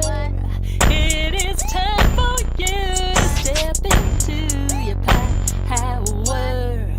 Though your world is quaking, mind is shaking, life is a blur. It is time for you to step into your power.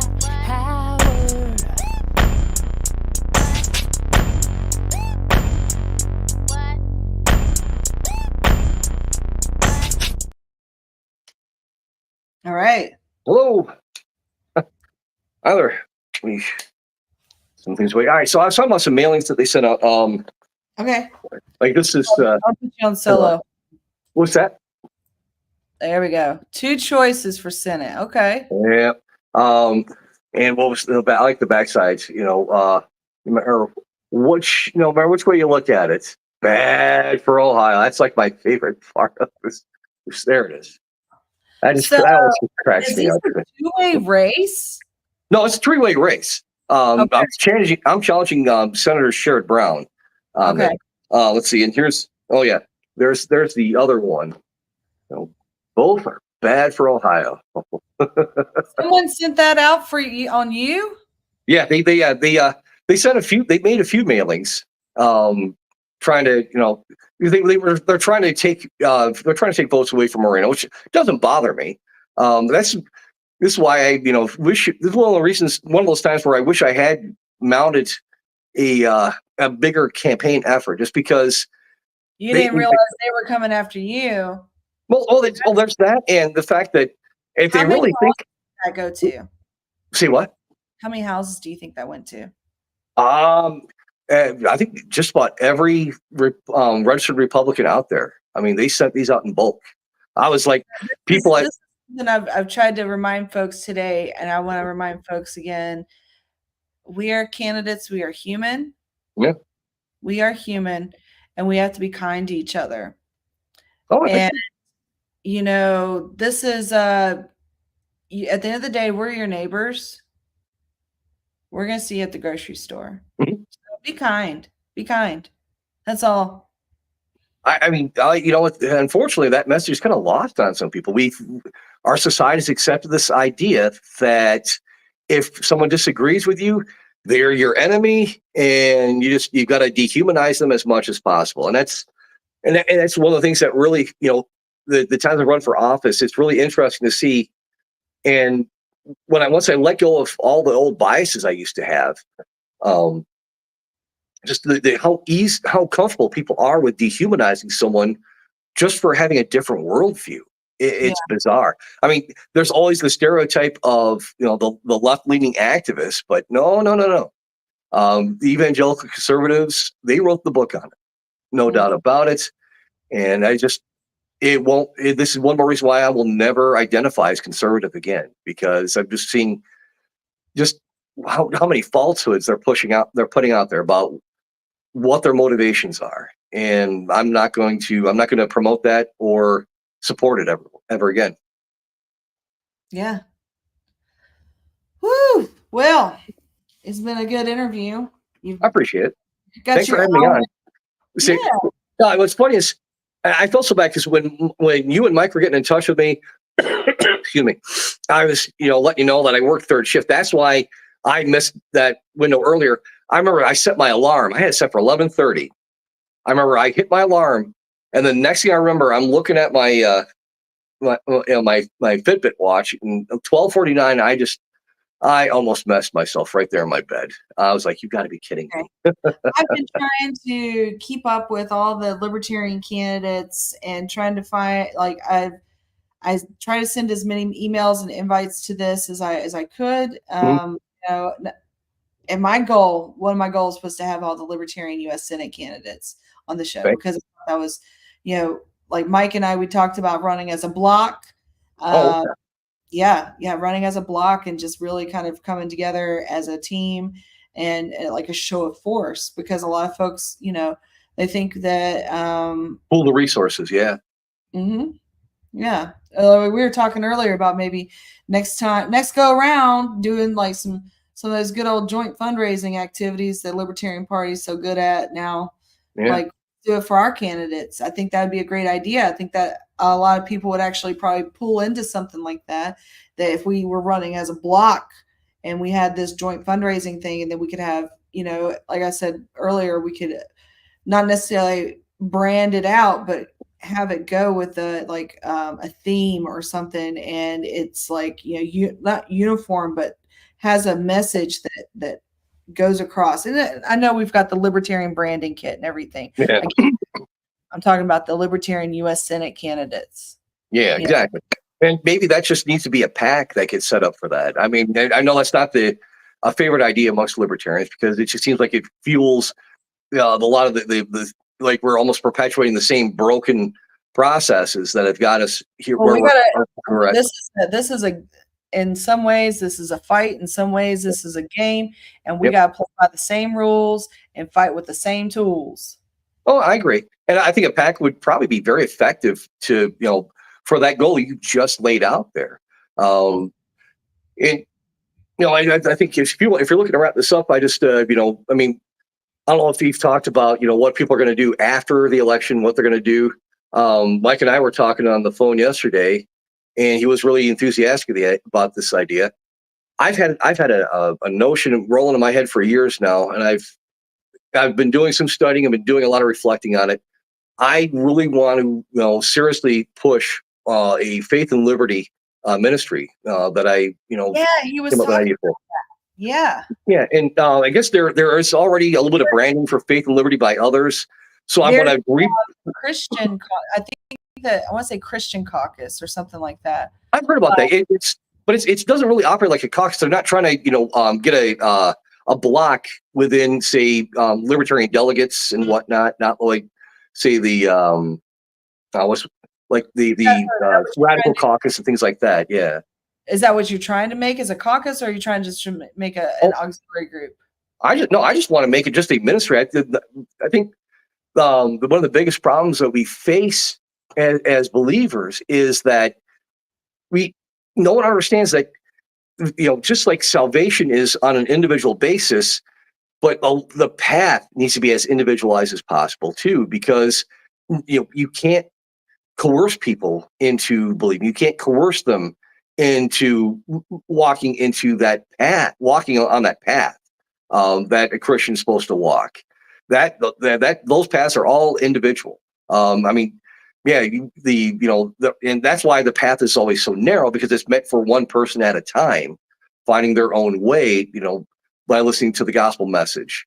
And that's what I want to kind of emphasize, that a lot of this trying to, collectivize our faith, collectivize the way to get a more Christ-like society going, it can't be done. That's never the point of it. We all have our own temptations on an individual basis that we have to overcome, but trying to then use some kind of earthly function like government to get people in there, that's not going to work, because it's always going to degenerate into violence. I mean, that's one thing. The one thing the government is consistently good at is bringing violence. I mean, they euthanized a squirrel, for crying out loud. I mean, what you think they really care about human life? Come on. Especially our souls. Goodness. But I want to do some rebranding, because, like I said, I know there's already Faith and Liberty, as a brand out there. So I'm going to try and tweak mine and call it Faith, Peace, and Liberty, because really I want literal peace in the world, but there needs to be an inner spiritual peace that's really missing in a lot of people's lives. Well, why not just go and help with the Faith and Liberty crew? No, exactly. And I want to, and it's a great way to help people understand that you're not alone. I mean, we can come together, we can cooperate. The whole voluntary mutual exchange. What's the word I'm looking for? I'm still waking up. Mutual support, and this is how we get to that point where we are a more Christ-like society, not because we've passed laws, but because we've got government out of people's way. You have to kind of Google it. I know I did a blog spot essay years ago, and I looked at two situations. Like, there was a couple in Houston, Texas, who were actually making their own meals at home. They bought in bulk the styrofoam containers. They cooked like dozens of meals at home. They would go then out into the city and find homeless people, hand them a home cooked meal, sit down, pray with them, and just they would do this. I don't know if they're doing it every day or at least several days a week. The city of Houston sent them a cease and desist letter because they were distributing food, but without having been properly inspected by local health inspectors first. Like, are you serious? And then that essay I also wrote about that organization called Food Not Bombs, where they were also going out as an organized effort to feed the homeless there in Orlando, Florida. And some of those activists were arrested for feeding the homeless. Like and we wonder why there's so much skepticism about our values. The fact that things like this happen, and then too many, so-called Christians just shrug and go, there's nothing I can do about it. No, there is something you can do about it. It's just maybe one small thing that you can do. It could be your vote, or even just taking a stand and saying, no, this is wrong. Using your own individual voice to let people know that this is supremely unjust. But we got to take that first step. Each and every one of us as an individual has to take that first step and say, this cannot continue.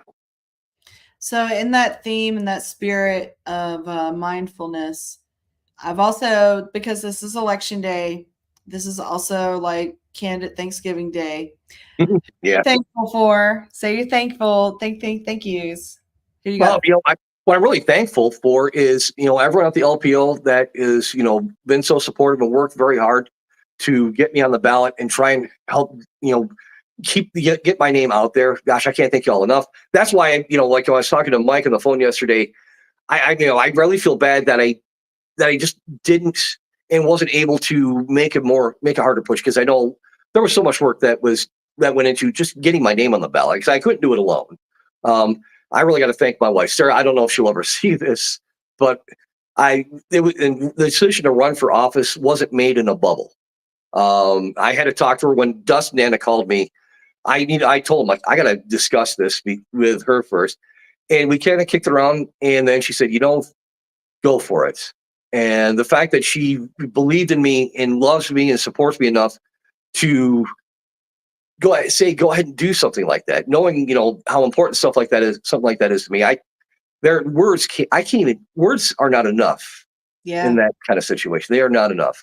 But I talked about, the paper candidacy nature of what I'm doing here in Ohio. Like, I even had this, we even talked about this a couple of weeks ago. She said that, she's really proud of me for getting my name out there, but she's kind of glad that I, accepted paper candidacy status, because they would not see me. I work third shift. My weekend is Tuesday and Wednesday nights, and that's the time that they get to have with me. But really, are you even a paper candidate? Because the Republicans and Democrats look like they're running a pretty good media campaign for you. I know. But I wish I'd done more, more events. I should have been doing the events. The only thing I did really was meeting up with Chase Oliver, and then the U.S. The congressional candidate Tom Pruss up there in Toledo. We got together. I know they had. I went to one outdoor event, and there wasn't much of a turnout, but it was kind of a spur of the moment thing. They had better media coverage for this more formalized events they did. They had a decent crowd. People turned out for it, but I wish I had done more than just that. Definitely. But like even my son said last week, just 5 days ago, he's like, we're talking at the dinner table. He's 10 now, and Jeremiah says to me, I hope you win. And it's cute. Well, a child that young, they're that naivete. But then he follows it up with, he says, but and he kind of gets this look on his face like, but I kind of hope you don't, because then I know you're going to have to go to Washington if you do win. And oh my God, you talk about a lot of conflicting emotions in a moment like that, because I wanted to be able to make some noise for liberty, but I don't want to do it at the expense of my family. Yeah. And that's a hard choice everyone has to make when they decide to run for office, especially on our ticket. I mean, we have to outwork them if we want to be taken seriously. That's right. And that takes time. It takes time. That's time away from families. It's hard. And I want to pray for and say, God bless you to everyone who made that choice. And especially to you, Feena. Thank you. No, especially to you and all the families, like you said. I mean, I was thinking my husband earlier, and when you were talking about your wife, I was thinking about my husband again, about how much, their voice, their opinion of what we can do matters. My husband was doing my laundry. Yeah. cooking the dinner, and I was, doing everything I got to do on the computer, and just it's good to have that structure, that support system, and like I said earlier, folks, we're humans too. We have families, we have loved ones that care for us, and that are going to catch us when we fall, and that's what we have, just like Absolutely. you. I couldn't have said it any better. So just, and once the dust settles on this, you just give everyone a hug. To like, speaking of my wife, Sarah, today's her birthday. So, oh, happy birthday. I know. Yeah. So don't tell her, but hopefully her birthday gift is finally arrived from Amazon today. I had to check my front porch here when we're done, but we both did early voting. So sorry, my dog just got my attention here, but okay. We've done our early voting, and we're just going to go out to dinner and relax and just try and enjoy the moment, not think about all this other stuff until we get back home and then turn on our TV. Yes. All right. Well, thank you for coming on, Don, and thank you for all that you're doing. Thank you. Too. Yeah, of course. And good luck tonight, and happy birthday to your wife. Thank you so much, Feena. It's been a pleasure talking to you. All right. Thanks. Bye-bye. Bye. Never go to the negotiation table and ask for what you're willing to walk away with. That's why we need libertarians who will play hardball and come from the corner of taxation is theft when it comes to your money. Do it for yourself. Do it for your future. Do it for America. I'm Feena Benoit, and I approve this message. All right, folks, I am getting tired. I am getting worn down, and no one else is coming on so far. So I'm just going to run through these Chase Oliver commercials, and I'm probably going to take a nap. So I think we played the one with the money already. So we'll do we'll do some of these anti-war ones.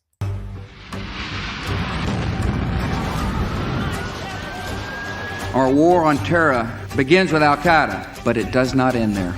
It will not end until every terrorist group of global reach has been defeated.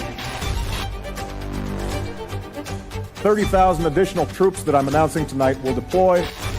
American and coalition forces are in the early stages of military operations to disarm Iraq. I ordered the United States Armed Forces to launch precision strikes on targets. President Trump issued the second veto of his presidency overnight, rejecting a call from Congress to end U.S. involvement in Yemen. 5 days or 5 weeks or 5 months, but it certainly isn't going to last any longer than that. We thought we had learned this lesson after Vietnam. The U.S. has spent $6 trillion on wars in the Middle East. War in preparation for war is a racket serving the special interests. Major defense stocks added around $20 billion in market cap. As the major parties become more and more war-hungry, libertarians have been sounding the alarm about the dangers of building an unsustainable military empire since its inception. Foreign policy has nothing to do with national security. It never changes from one administration to the next. The United States will be sending 31 Abrams tanks to Ukraine. At least 37 million people have been displaced from their homes because of the United States wars. I will end wars, I will stop drones, I will close Gitmo, and I will talk to our enemies, because diplomacy is better than war. The only solution the two-party system offers us is at the barrel of a gun. It's with more violence, more war, and more regulation against your rights. Vote Libertarian to oppose these infringements on your rights and your liberty. I'm Chase Oliver, a candidate for president, and I approve this message. That's a good one. All right. This is one of my favorite ones that he did too. The wasted vote one. Let's go. A record number of Americans favor a new political party. 57% of Americans still believe a third major political party is necessary. Voting third party is a wasted vote? Bullshit. This is the establishment's most successful lie in modern politics. America is the only major country with free elections to only have 2 viable options. Not anymore. The Libertarian Party is the fastest growing political party in America and will be on the ballot in all 50 states. And when we talk about winning, we don't just mean winning the White House. There's all kinds of wins you can have in your state if you vote Libertarian today. We can win ballot access that makes it easier for future candidates to run for office. We can win major party status that gives us more attention from the major media. I think it's a great day to be a Libertarian. and we could have libertarians getting elected all over the country in local races. Whenever libertarian candidates are able to break through the mainstream media blackout, our support grows. In my televised debate with Senator Raphael Warnock, I was able to reach out to millions of voters. Many of them realized that they were libertarian all along and just didn't know it. Why is that the radical idea, not the rational idea? If you live in a solid blue or a solid red state, voting for Trump or Biden is a wasted vote, and it won't change the outcome. Voting libertarian is the only way to make your vote truly count. Currently, all the two major parties have to do is be slightly less evil than the other side to win. Let's make the statement that we will accept no evil. When someone tells you you're wasting your vote, recognize that they don't care about you. It's a selfish statement. They are saying that your beliefs aren't worth being represented, that you should silence your voice so theirs can be louder. Vote your conscience, not someone else's politics. Breaking up the duopoly is the only chance for the real radical change needed to give the power back to you, the people. Voting for Chase Oliver for president will contribute to bringing more choices into our political system. A successful third party forces the two old parties to think about the issues Americans truly care about. Keep them honest. Show them they must earn your vote. Change begins at the grassroots. I'm Chase Oliver, a candidate for president, and I approve this message. Okay, let's see. What do we want to play next? Let's get some Mike Scott. Mike Scott, with your daily reminder, the government is not your friend. Section 9 of the Constitution. The migration or importation of such persons as any of the states now existing shall think proper to admit shall not be prohibited by the Congress prior to the year 1808. Basically, they codified in our founding document that Congress couldn't stop them from bringing in slaves and couldn't charge them more than $10 per head. Vote libertarian. To an oppressed people, small government's the closest we get to freedom. That's good. All right, I'm going to play a. I haven't played a Mike Tremette commercial. Ooh, decisions. We'll do a little bit longer one. This election is not going to be about small things. It's not going to be about some court decision, a particular law, or what to do about some government agency. This election is not going to be about a political candidate. It's not going to be about Donald Trump. It's not going to be about Joe Biden. Nor is this election going to be about me. This election is going to be about you. This election is going to be about your own vision for your own future, and whether that future is going to be driven by your own values or driven by someone else's values. There are people today in control of our government who impose a set of values that are different from yours, different from mine, different from those of most Americans. The values of this political class reflect an interest in power and control. These politicians maintain control by manipulating fear.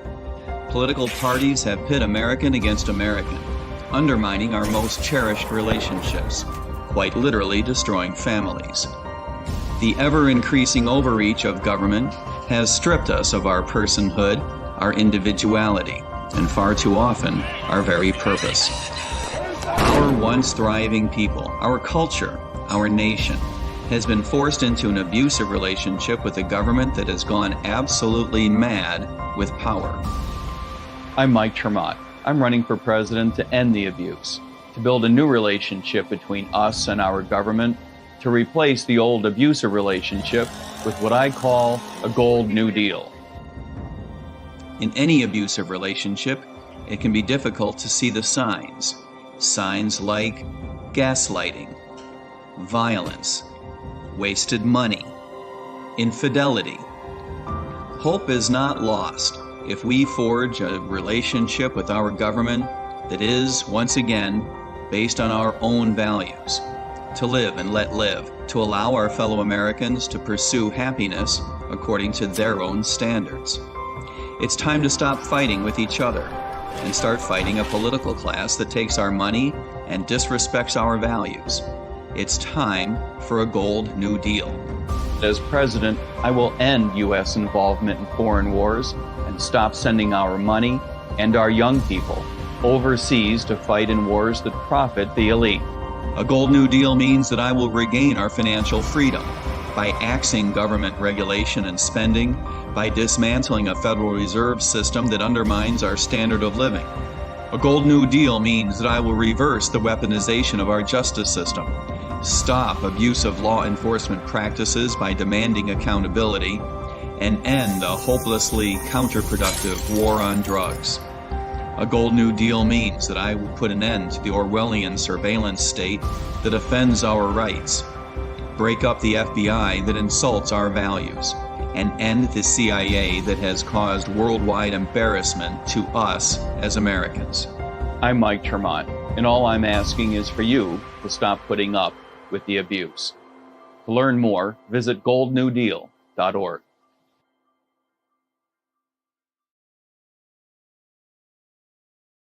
Okay, so we'll let's do another Mike Scott. Okay, I'm going to read this one because I think it's important that I get it out.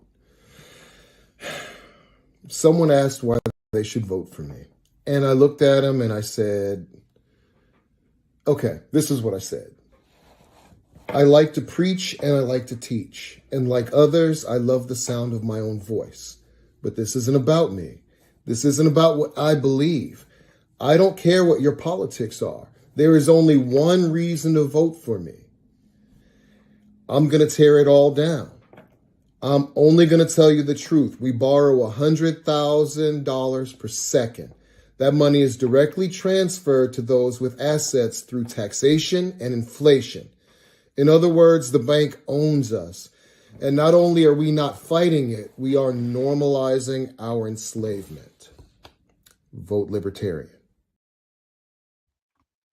Okay, let's do another Chase Oliver one. Then we're going to do a Nathaniel Snyder, another Mike Tremont. We'll do another Chase Oliver one, and then one for me. So that's the order. Who is going to help put things in place that future party members can build upon to make this party better? Chase has the passion and tenacity that it takes to reach voters of all ages and give us something to hope for. Chase Oliver has proven that he's willing to put in the work needed. I have watched him tirelessly work to spread the message of love and liberty. He just works so damn hard. I built my presidential campaign on activism and positive aspirational messaging. The results? Featured in numerous media outlets and podcasts. Prominent appearances like the Free and Equal Debate and the Iowa State Fair Soapbox. More than 500 volunteers and a full team of experienced professionals. More donors than any other Libertarian presidential candidate. And I'm not just preaching to the Libertarian choir. I'm expanding the congregation. Oklahoma held a Libertarian primary. Chase Oliver won more than 60% of the vote. This election, 41 million Gen Zers will have the power to vote. They're fed up with the status quo and the negativity the two old parties give them. What they demand is a candidate who resonates with their vision, who grasps their ambitions, and who champions their freedoms. That candidate is me. Let's do this. Let's leave 1% in the dust and run a viable campaign at a time when America is searching for new voices. I'm honored to be the first Libertarian candidate for president to ever campaign in all 50 states. People ask me, where do you get the energy to run a 50-state campaign for president? Well, it certainly isn't just me. It's made up of our donors and supporters, the hundreds of volunteers who come out and help, and our amazing staff on the ground. The time is now for our party to invest in reaching out to Generation Z. If we neglect this amazing opportunity to reach out to millions of new voters, we will regret it. And I'm supporting Chase Oliver. I choose to support Chase Oliver. I will be supporting Chase Oliver. I am proud to be supporting Chase Oliver for president. I'm Chase Oliver, a candidate for president, and I approve this message. Oh, I saw the high school Libertarian in that commercial. If you guys know him, he lives out in Florida, and I got to work with him some of my campaign, and I didn't even realize he was in that video. Awesome. Nice little cameo. I love that. That was a really inspirational commercial. Let's see. That actually makes me want to play. I'm going to play an extra Feena Benoim commercial. It's an old one, but it's a good one because, you know, inspirational commercials are good with inspirational commercials. I'm going to serve the people. So speaking of the people, one thing I'm asking from all the candidates is, what do you believe the people of Hawaii can do? not just in the sense of elections, but in the sense of their community right now and for the future? They can do whatever they want. The sky is the limit. Their potential is only limited by their imagination and their will. So I think that if I were to say someone to do something as an individual is to follow your heart, follow your dreams, work hard. And maybe that's about politics, or maybe it's not. The message is still the same, though. Right on. All right. Aloha. Aloha.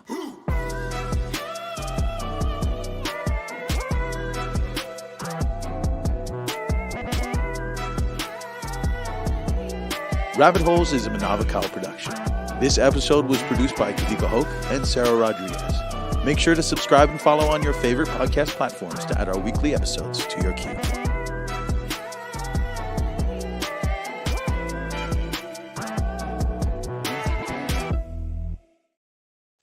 So that was an older commercial. That was from my 2022 campaign run out in Hawaii from a podcast interview. So next commercial I'm going to play is from our friend down in Tampa, Nathaniel Snyder. This is the commercial that I got for him. He had another commercial that I never got the video for, which it sucks, but it's okay. I still like this commercial too. I think this commercial really pulls at the heartstrings, and it's good. I'm an outsider. I'm not a politician. I'm a mechanic by trade. I'm a single father of 3 amazing sons. My oldest is disabled. He'll never be able to do the things that his younger brothers can do. I've struggled, like the many Americans and citizens in our nation, to find a school for him that fits his specific needs. I'm not a millionaire. I don't come from huge money.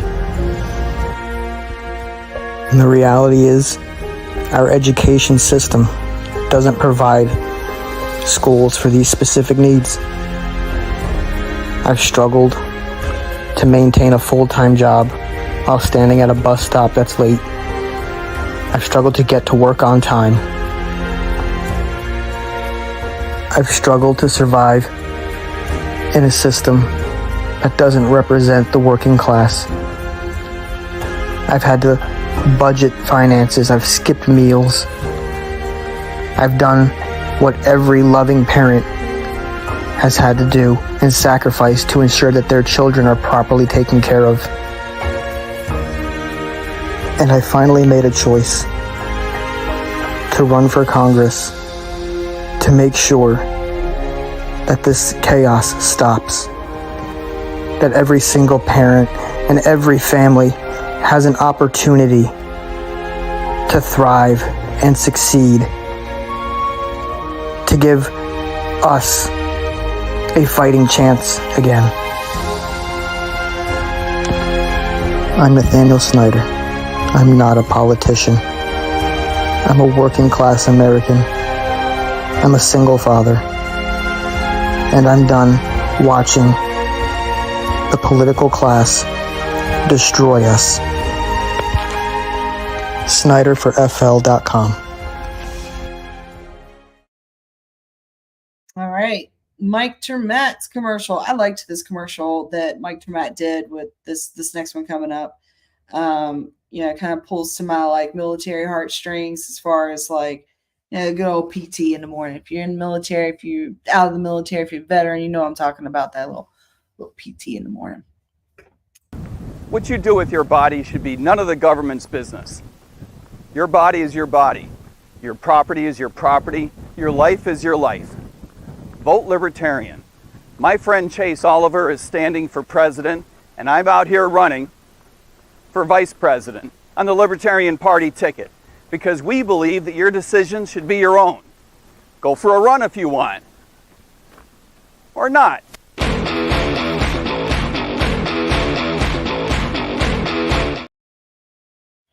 All right.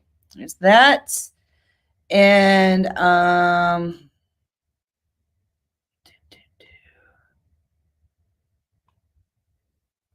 we'll do another Mike Scott. Governor Westmore just pardoned 175,000 people for cannabis. That's great. That's a good freaking start. But cannabis is like an Apple store now. You go to a weed store, it's like going to an Apple store. So all those people that were incarcerated, the tax money that they're stealing from us for cannabis should actually go to rehabilitate those folks, give them money back, because anal rape in jail is an old trope and a joke. And those people deserve compensation. They deserve, reparations for being sent to jail for ingesting something voluntarily that people make billions on now. This is an evil country in a lot of ways, and we can fix it. All we have to do is not keep voting Democrat or Republican. At least 37 million people have been displaced from their homes because of the United States wars. A bit of rice is all she has to feed her 12 children. They destroyed our homes, and now we have nothing. I'm anti-war to the core, and that means I oppose the warfare state as it exists all over the world, and we need to bring our troops back home. Every time a bomb drops on an innocent person and their collateral damage, that collateral damage is bought and paid for by your tax dollars in the military-industrial complex, and we need to reject that. American and coalition forces. 30,000 additional troops. Precision strikes on targets.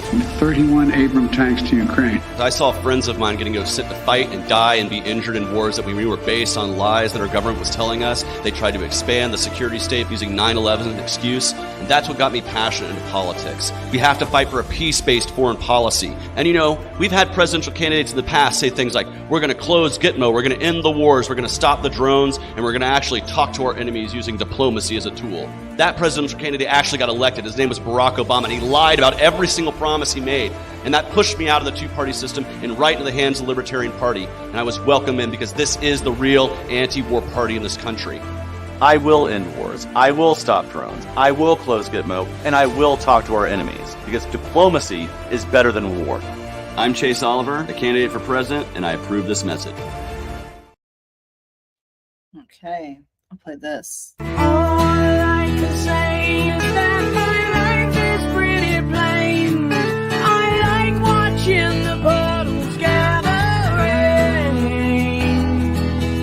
and all I can do is just roll some tea for two and speak my point of view, but it's not sane. It's not sane.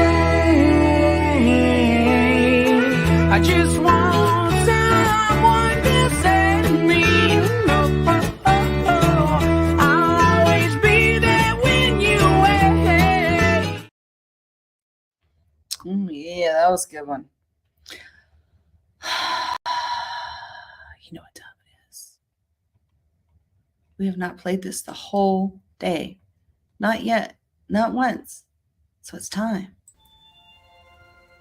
I'm Feena Benoan, and I approve this message. Imagine if we had the same enthusiasm for building rockets to go to outer space as we do for rockets with warheads to go to foreign countries. From the moment we knew of our sun's expiration date, our star, we had a moral obligation to our future generations. T-minus 5, 4, 3, 2, 1, booster ignition, and liftoff of SpaceX Dragon, hoisting harmony to the heavens and opening new gateways of international science.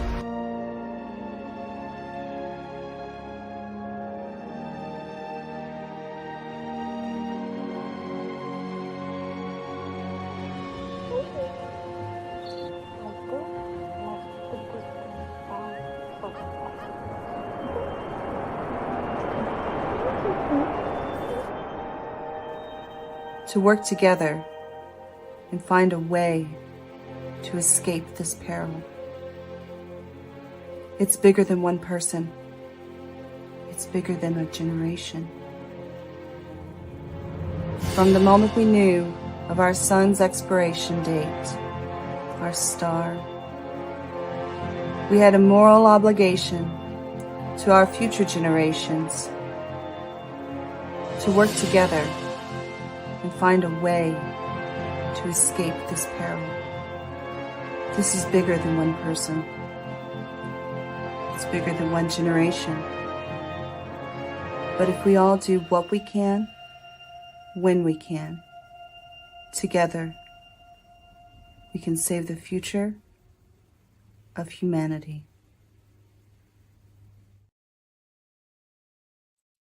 All right, just 1 second. I'm trying to find out the right one to play for the next one. I think it's this one. I'm Feena Benoit, and I approve this message. Here for allowing me a moment to speak. I am running for U.S. Senate to represent you, the people of Florida, in the U.S. Congress. And I honestly cannot think of anything better to send the U.S. Senate right now than a libertarian, native-born, Florida veteran, patriotic woman to serve in the U.S. Senate, someone that's going to put the people's priorities ahead of any political party's needs. A little bit about me, I was born here in Florida, in Sarasota. I've got a lot of family that was born and raised here in Florida, and I spent 10 years in the Navy. In those years, I was a computer programmer for the weapons system. I was also a community relations coordinator. I've been around the world, and you know what I see? I see the same problems everywhere. I see that there's good people that they want to help, and they want to do good. They want to help. But the way that they're going about it, you're missing the most precious part of our country, of our future, and that's our children. So I've been working my entire life to run for office, to serve the people. I grew up very poor. My mother was a waitress. She made $2.13 an hour. And she was denied food stamps with 3 kids, single mother, denied food stamps because she smoked marijuana. That's a problem. That's punishing our children. I also watch the injustices of the criminal justice system as they punish the poor and force them into and coerce them into the plea bargaining system. And folks, I'm a libertarian, so I'm not a Republican or a Democrat. And I understand the purpose of our Constitution, of our Congress, of our government is the criminal justice system. And I hear so many of you folks over here that are very passionate about your community and the criminal justice system. I do have experience in that, in addition to watching it firsthand from my family. I was also a prison guard in the military, where I watched people plead their lives away to avoid a more heinous punishment, and that's wrong. And we also see all the time in the news where someone gets off on a plea bargain that should be in jail. They should be in jail, and they're not. They get probation. You got someone that has done physical violence to someone, you're going to see them at the grocery store next week. That is wrong, my friend. That is wrong. Innocent people and victims deserve retribution, and criminals deserve punishment. Now, what does it mean to have a libertarian in office? Well, I'll tell you what it means. It means prosperity. Because we believe in free and open markets. We believe in maximum freedom and limited government. We believe in the least amount of taxation possible. In fact, we're the only party that still says taxation is theft. I want to share with you one final thought. It's a mantra from my campaign that I've been using. Imagine. Imagine if we had the same enthusiasm for building rockets to go to outer space as we do for rockets with warheads on them to send to foreign countries. From the moment we first learned of our sun's demise, our star, we had a moral obligation to our future generations to work together to find a way to escape this peril. And it's bigger than one person. It's bigger than one generation. It's going to take a long time. But if we all do what we can, when we can, together, we can save the future of humanity. Once again, my name is Feena and I am running for U.S. Senate. Thank you.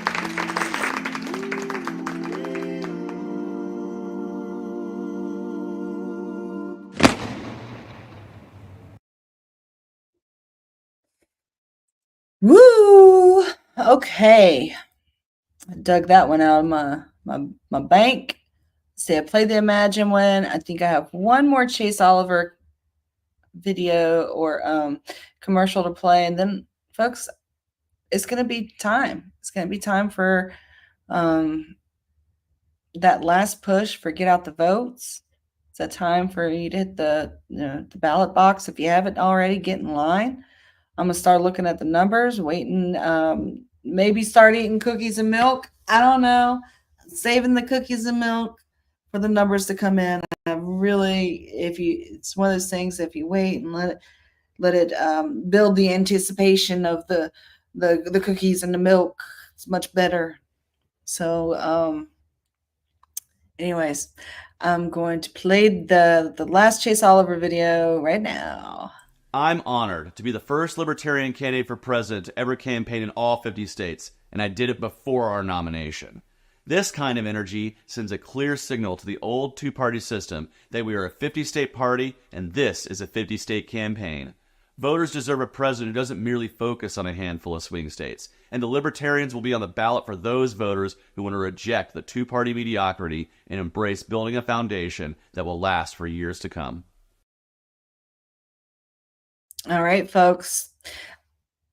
That's our show for the day. We are rocking in at 3 hours and 48 minutes. It will be 3 hours and 50 minutes, but at least by the time the outro plays.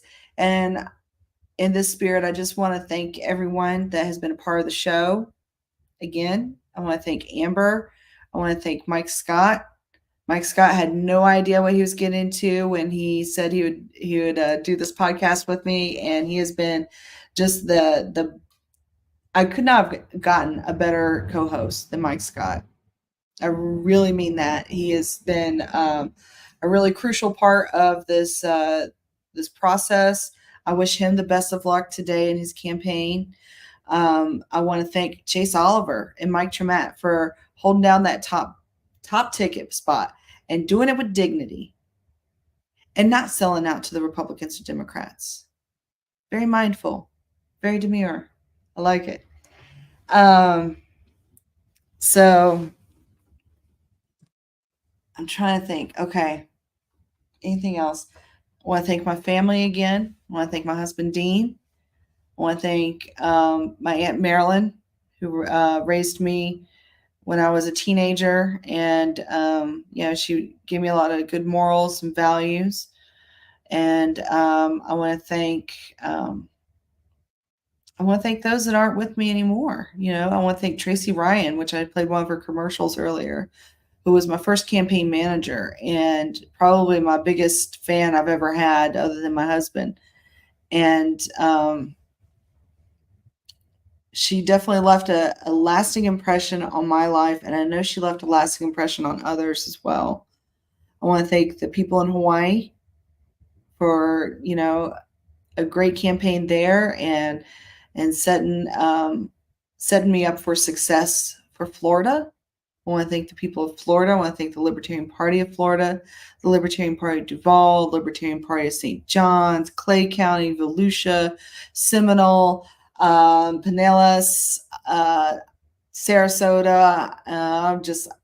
I could sit here and just name all of our counties, I swear. I want to thank the Libertarian Party of North Carolina for everything that they do. They have a great newsletter. I talk about it all the time.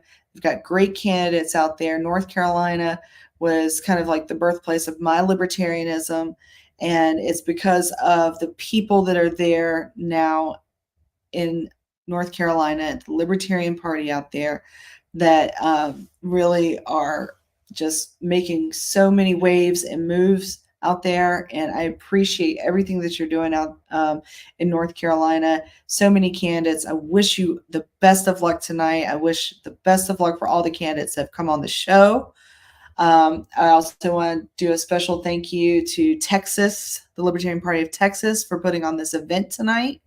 This the special watch party for the Chase Oliver campaign.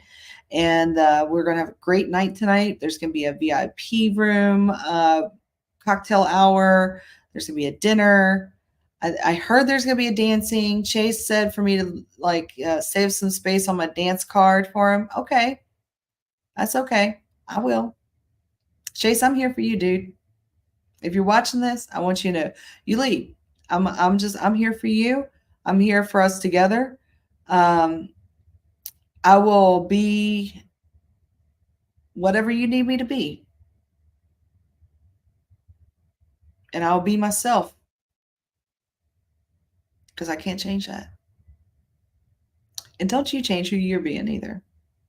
If you're watching this, Chase, whoever's watching this, don't change who you are to accommodate somebody else. You can still accommodate to them, but still remain who you are.